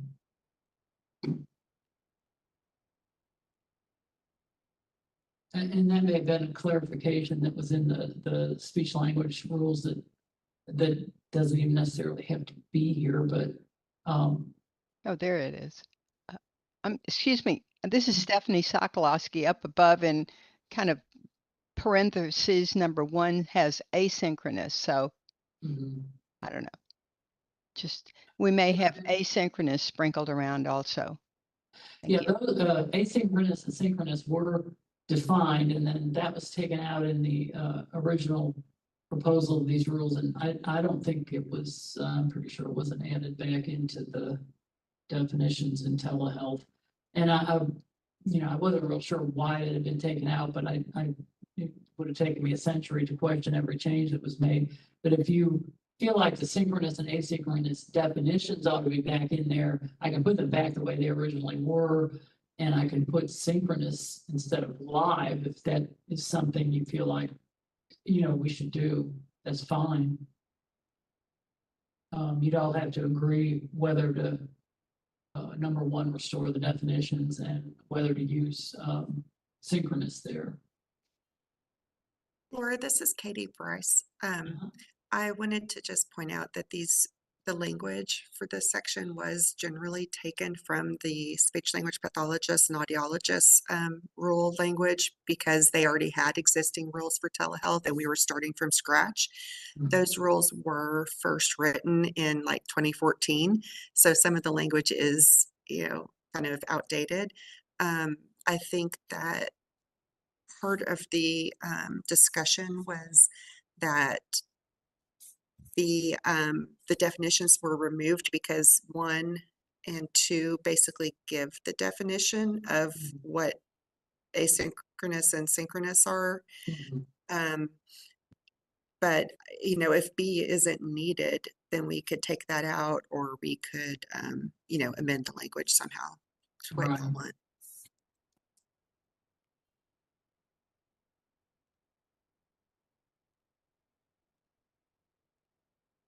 Well, like Katie said, we can change the terminology, we can remove B, whatever your choice is. If you want to kind of bookmark this and come back to it at the end and think about it a little, we can finish going through the rules first if you want to do that. This is Gordon Borland. I'm wondering, do we define, this maybe sounds bizarre, have we defined live versus stored? I'm quite sure we don't have that definition. I mean, I know we don't want to try to define life, but biologists grapple with that. But live services, and I'm thinking, I'm trying to remember what the BACB rules and incorporate there regarding telehealth, because that's at present, that's what a lot of our that's what the licensees are required to be familiar with. Also, it would be nice to make sure that our terminology is as consistent as possible. I don't know what the BACV says at the moment. I don't have that in front of me. Right. Well, if live is not a term that's used a lot, obviously synchronous and asynchronous are out there. If we just remove B, I don't know that you'd have any heartburn. I think Katie's on board with that. If we remove B, that still leaves the synchronous and asynchronous basically defined in that section. But I can, just pop this out. This is Gordon Borland. What would we lose there? I guess I'm wondering if the board members have any thought if we just deleted B. Is there something that would potentially be harmful to the public if we did? I don't think you'd lose anything, because in this telehealth section, it's covered in a number of ways that you can, use stored data, or real-time data in telehealth, I don't think you're losing anything, sort of deleting that one sentence, no. This is Gordon Borland again. I guess I'm thinking as with an analogy to when I'm working with someone in person. I can use whatever data I think are appropriate, whether it's on my flash drive, my backup hard drive, sheet of paper in front of me. Do I really need, I mean, we don't have any rules about what data I can use or how I would use the data other than how I must handle it with confidentiality, protection, and so on. So I'm sort of wondering, I'm not recalling why we thought we needed to have that in there. This is Stephanie Sokolowski. This looks like it's really about stored data. Yeah. Rather than methods that I would use that might include data. This looks like it's really relating to stored data. Is it that Laurie Snyder here? Is it related to maybe pre-recorded? Are they probably referencing something like a pre-recorded web instruction of some sort, maybe? This is Mariel Fernandez. I'm reading B as essentially something is occurring in the moment. I'm not recording it, and I'm collecting data based upon what is occurring in the moment. Versus something is occurring, I've recorded it, and I'm going to go back and transcribe what occurred after the fact as part B. I don't believe that we need part B. That's just my opinion. I think A and C are sufficient for the actual definition of telehealth. This is Katie Bryce. I'd like to also step in and say, like I mentioned, this came from very old speech language pathology and audiology rules. And I kind of am thinking that it may have had more to do with billing to clarify what was allowed under a telehealth session for billing and what wasn't. But I agree, I don't think it's needed in here. I was going to say, we can take out the first sentence and leave the second if you feel like that's helpful, but, and change the term synchronous if you want to. Gordon Borland again. I'm the more I consider it, the more I'm thinking maybe we don't need B. I mean, when I'm having a live in-person session, sometimes what we do is go back, we maybe videotape with consent, of course, the session and go back and score the data off that. It's kind of what this might be, but so what? I guess is what I'm wondering. Okay. Well, if we're agreed, I can remove that sentence and, that if you see a problem or you think of something that we need to change as far as explaining about the stored or synchronous data, we have the comment period coming up, so you can comment like anyone else, and we can possibly clarify something in here if it needs to be clarified. I think it's discussed so much in these rules that probably you won't find any problems with B not being there. But if you did, we can certainly take a look at that and see if we can clarify. If we're just clarifying, that's really not a substantive change in adoption, but I don't really see it in like a real substantive change. If we take this out and then you think, well, this needs to be a little more clear. So for the time being, we'll just assume we're going to remove B and go from there. Let's see.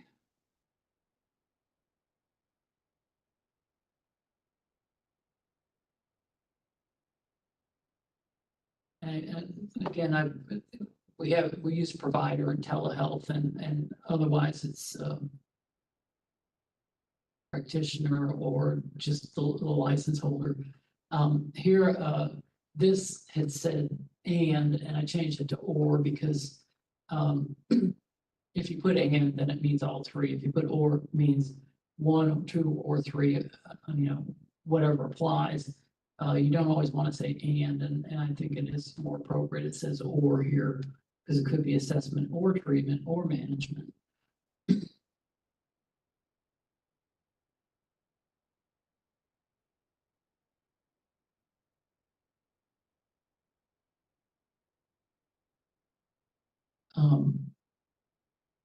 And again, just terminology.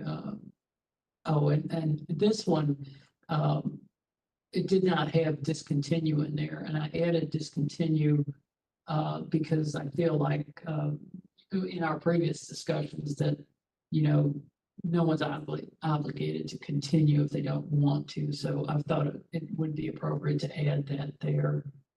If you can see.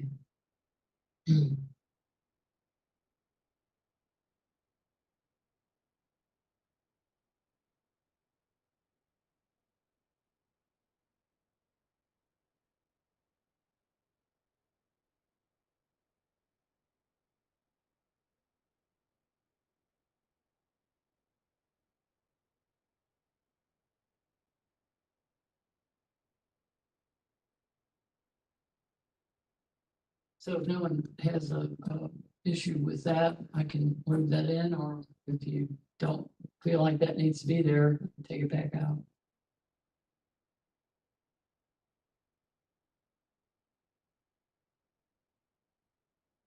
This is Mariel Fernandez. I agree it's appropriate that an individual can consent to and then change their mind and choose to discontinue, and that is different than refusing consent initially, so I feel it's appropriate.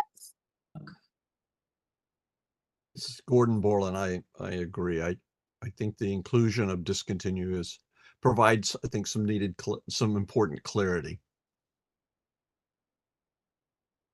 Stephanie Sokolowski, I agree. I like the clarity. Okay.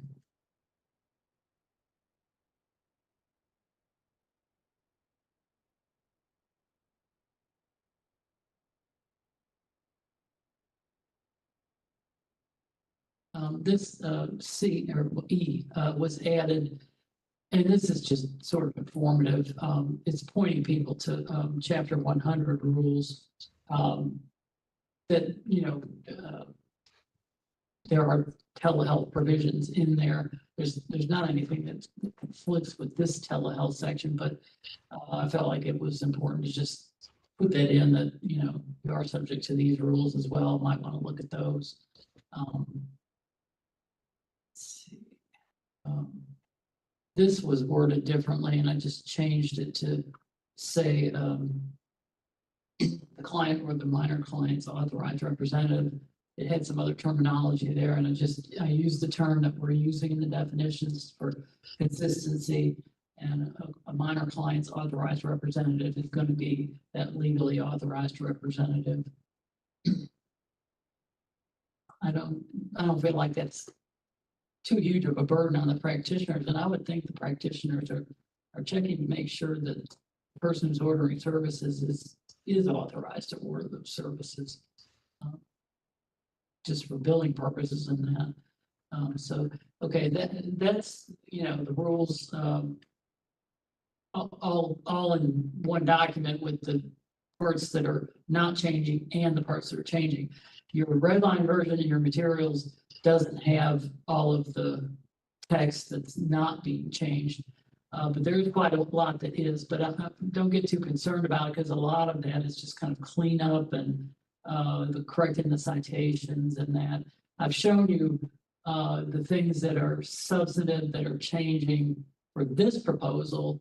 And again, you can, if you feel like we missed something or it occurs to you later and it's during the comment period, go ahead and comment, and it'll just go into the mix with everything else for our next meeting, which would be to address the comments that come in during that comment period and make any changes that we can make, if any, to clarify.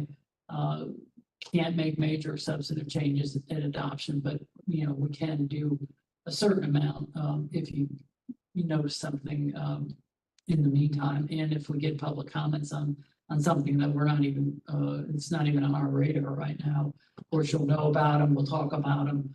And at that adoption meeting, I'll have a new draft ready, but it can still be changed at that point. If, we have a better solution to something that I'm trying to fix. We can talk about it and do it at that point. So did anybody want to look at anything else again or talk about anything else again in here? I've got a question down there where it said multidisciplinary. Did you mean multidisciplinary team? It just said multidisciplinary right. Down where we were, just jump right then.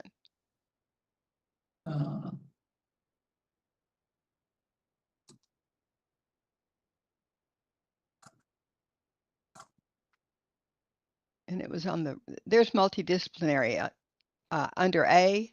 What is that? Or a multidisciplinary team. That says team. It says it another place where it doesn't say team. Okay. I don't know where that is. I mean, I think in this case, it's probably referring to like if the person's in a hospital or an institution, maybe. Right. Well, we use the term multidisciplinary team a lot in our work, and that's not in a hospital. No, you're gonna have to put that because you're gonna get all those multiple relationships. You're gonna have to put the whole word in.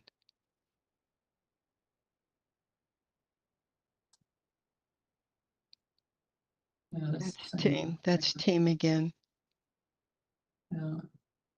What's this one? What's the one down on A below there?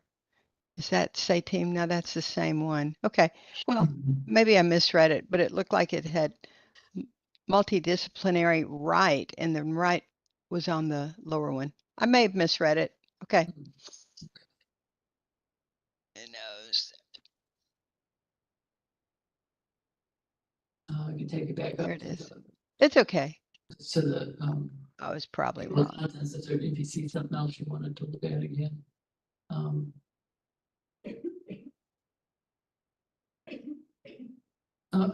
It's kind of hard to predict what you might need to look at this time around because a lot of these changes, and there are a lot of them you've already seen because you saw the proposal last time. So I was trying to point out all the ones that have any substance to them for this time. And like I say, there is going to be another preamble when these are published, and the preamble goes into the changes that are made, why they were made, the comments, and we have another opportunity to make changes at adoption. So my recommendation would be unless you see anything in particular or have any other issues you want to talk about, is that your recommendation would be to adopt these without that one sentence or two sentences, that one section, get to it so we can say what section that is. B. And that is 121.77B. That would just be removed.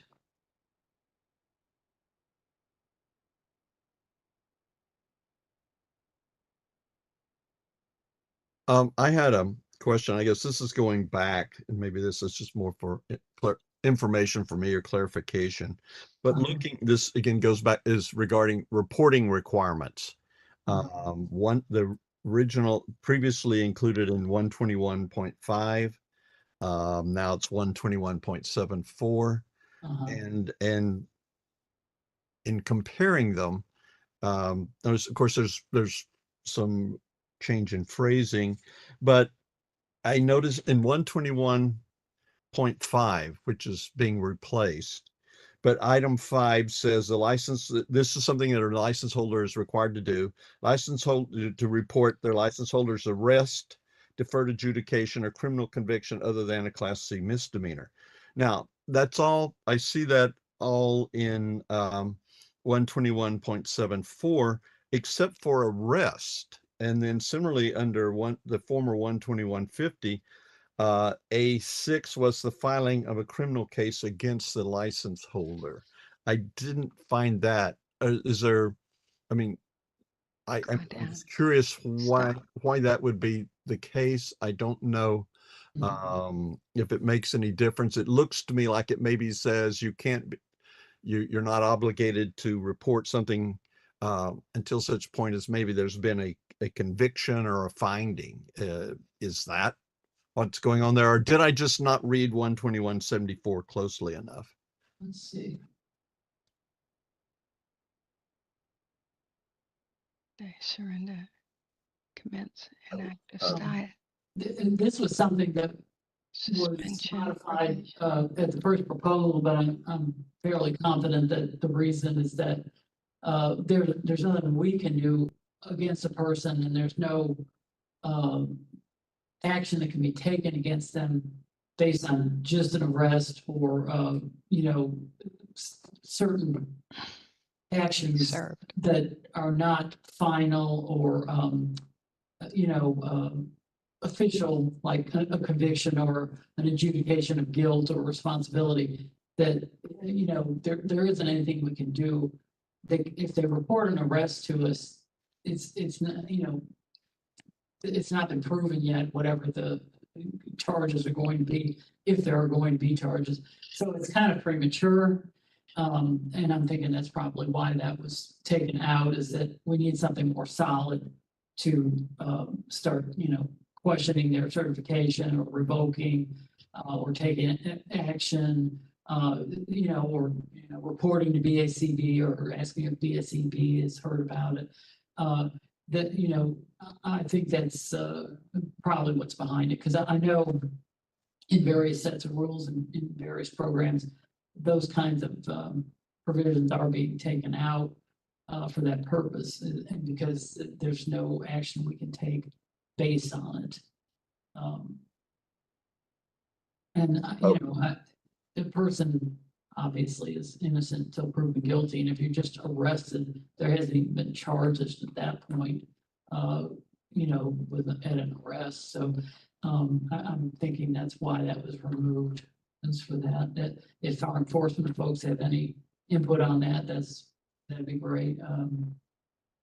Oh, yeah, in fact, what Laura said is exactly the reason why we did that. Arrests are just, anyone can be arrested. There's really nothing final, and we were looking for something more final before we put in a reporting requirement.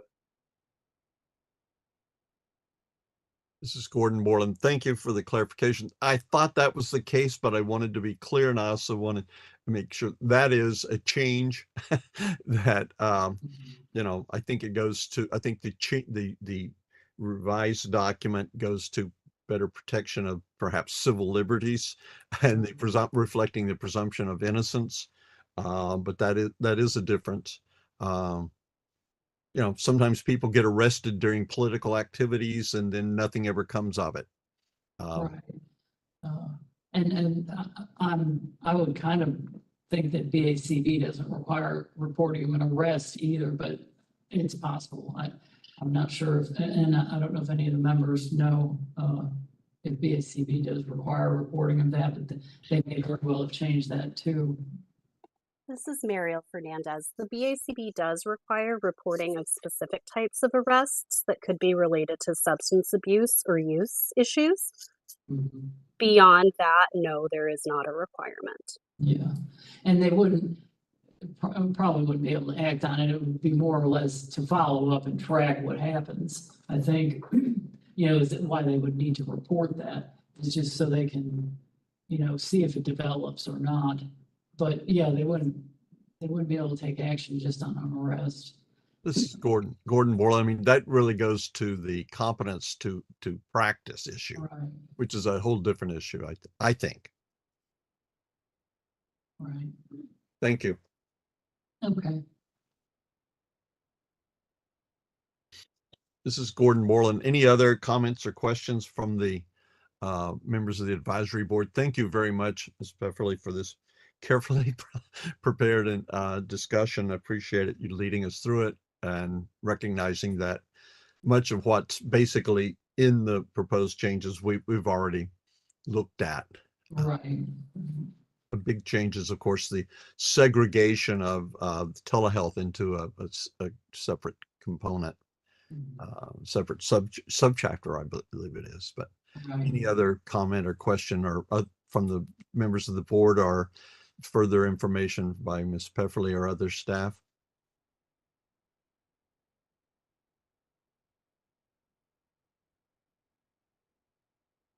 Ms. Pefferly, would you summarize for us one more time the possible changes coming out of this discussion today before we move to the considering possibly Sure. having a motion?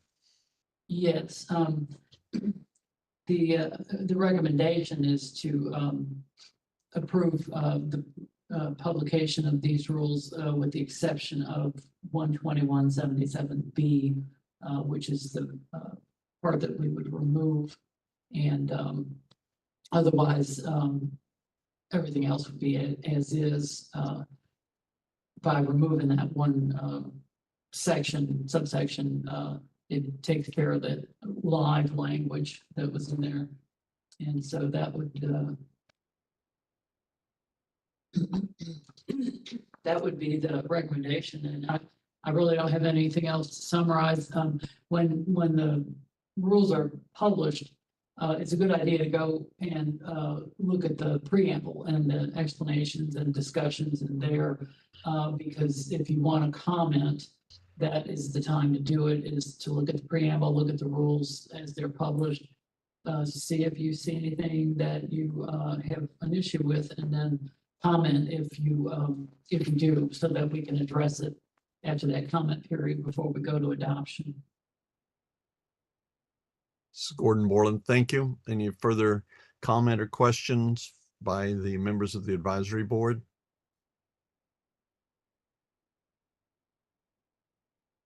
Hearing none, I think we would entertain a motion to, let's see now, Ms. Pefferly, Mr. Funderburg, help us get the phrasing right here.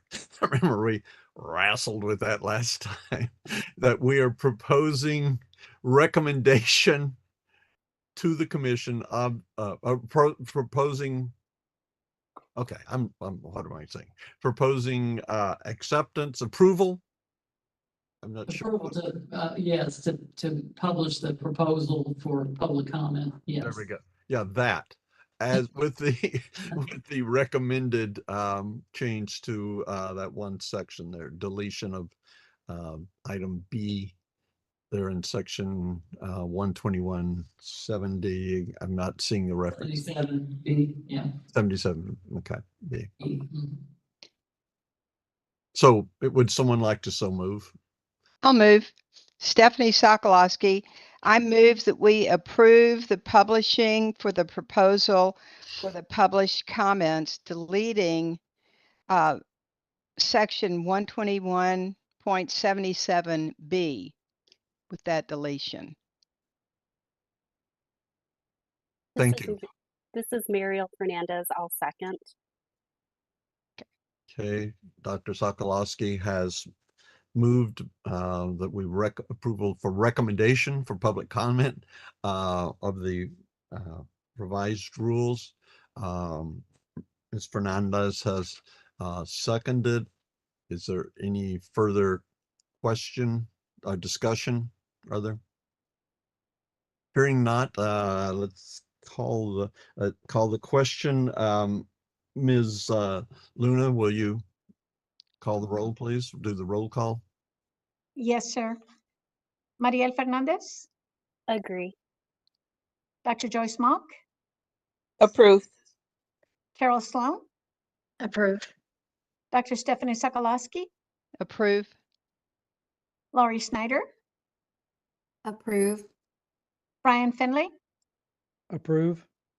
and Dr. Gordon Borland, presiding officer. Approve. Motion passes. Thank you. Gordon Borland, thank you. Ms. Luna, motion passes. So thank you to the board and to the staff, especially Ms. Pefferly, for thoughtful coverage and discussion of that this issue, these of the proposed rules. So I guess the next step then is that they will be submitted to the, I believe it's with the necessary introduction and so on, to the Texas Register. I believe it's isn't that where they next appear? Yes, there will be a publication in the Texas Register, and there will be notice, and it'll be on the website, and you'll also get an email blast. So yeah, you'll hear about it when they're published. Okay. Then the public comment period will last 30 calendar days, correct? Yes. And then the results will be considered, resumed, and then presumably brought any revised version or with comments, available comments brought back to the board for further consideration. Is that the sequence? Right. The second meeting will be set, and that's where you'll discuss the responses to the comments and any changes, if any, that are made to the rules before they're sent to the commission with a recommendation to adopt them. Okay, thank you, Ms. Gordon-Borland. Thank you for that summary. Moving on, I think to item H on the agenda, recommendations for agenda items for the next meeting. Board members are asked for any recommendations. I do recall, and Mr. Funderburg may need your guidance here, how to phrase this, but we're recommending that we include coverage of the non-jurisdictional issues that have resulted in cases being closed by the enforcement division. Yeah. For that information to be reported, discussed with us. I'm sorry, please go ahead. Oh no, I mean, you nailed it. I think just to, I guess, refresh our memories as to when we get there, it's regarding the failures to maintain a safe environment. Yes. Gordon-Borland. Yes, thank you, sir. Thank you. Dr. Sokolowski. Stephanie Sokolowski. I also had a mark in my list for insufficient evidence. Is that included with the non-jurisdiction, or was that a separate topic that we were talking about? If I conflated the two, as Chris Funderburg, if I conflated the two, I apologize. The issue, well, there are issues, evidentiary issues that arise in these failure to maintain safe environments.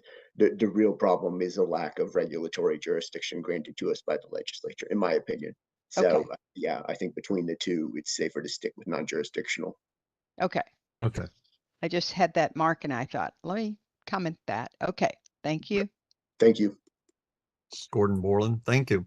That clarification. Go ahead, please. Next. May I interrupt for a second? Mr. Funderburg, so will this be part of the staff, the enforcement staff report, or is it going to be an agenda item? I think it has to be a separate agenda item, unfortunately. Like it's its own deal. Yeah. I just wanted to make sure. Thank Sure. you. Gordon-Borland, thank you. Other suggestions at this point by board members regarding agenda for the next meeting? Keeping in mind, of course, that we can submit them at other times prior to the notice of the meeting being scheduled.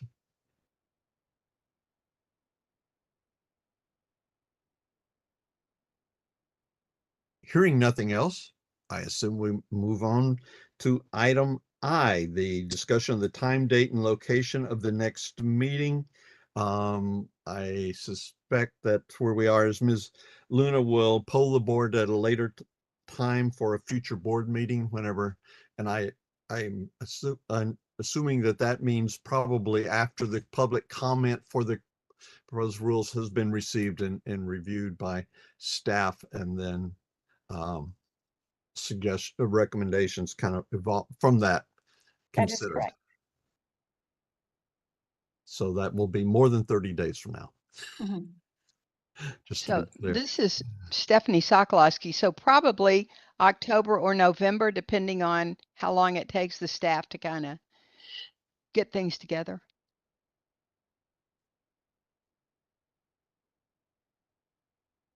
That is correct, because yes, they have to, and Laura, you can chime in anytime. But yes, they have to get the rules ready to send and post them. Mhm. And they have the public has 30 days in which to make any comments, and then they come back to the general counsel's office to review all the comments, make whatever changes that need to be made. So it's going to be maybe Later, November, maybe December, later. Yeah. Laura? Yeah, December's a tough month for meetings, but Yeah. we'll survive that. Okay, that's what I was thinking. Not before November. Yeah. Okay. Thank you. Mhm. It's Gordon Borland. Thank you. Other comments regarding suggestions regarding possible future agenda items? And I'm sorry, we're at I, the next time and location of the meeting. I assume it'll probably be online again. And so, all right.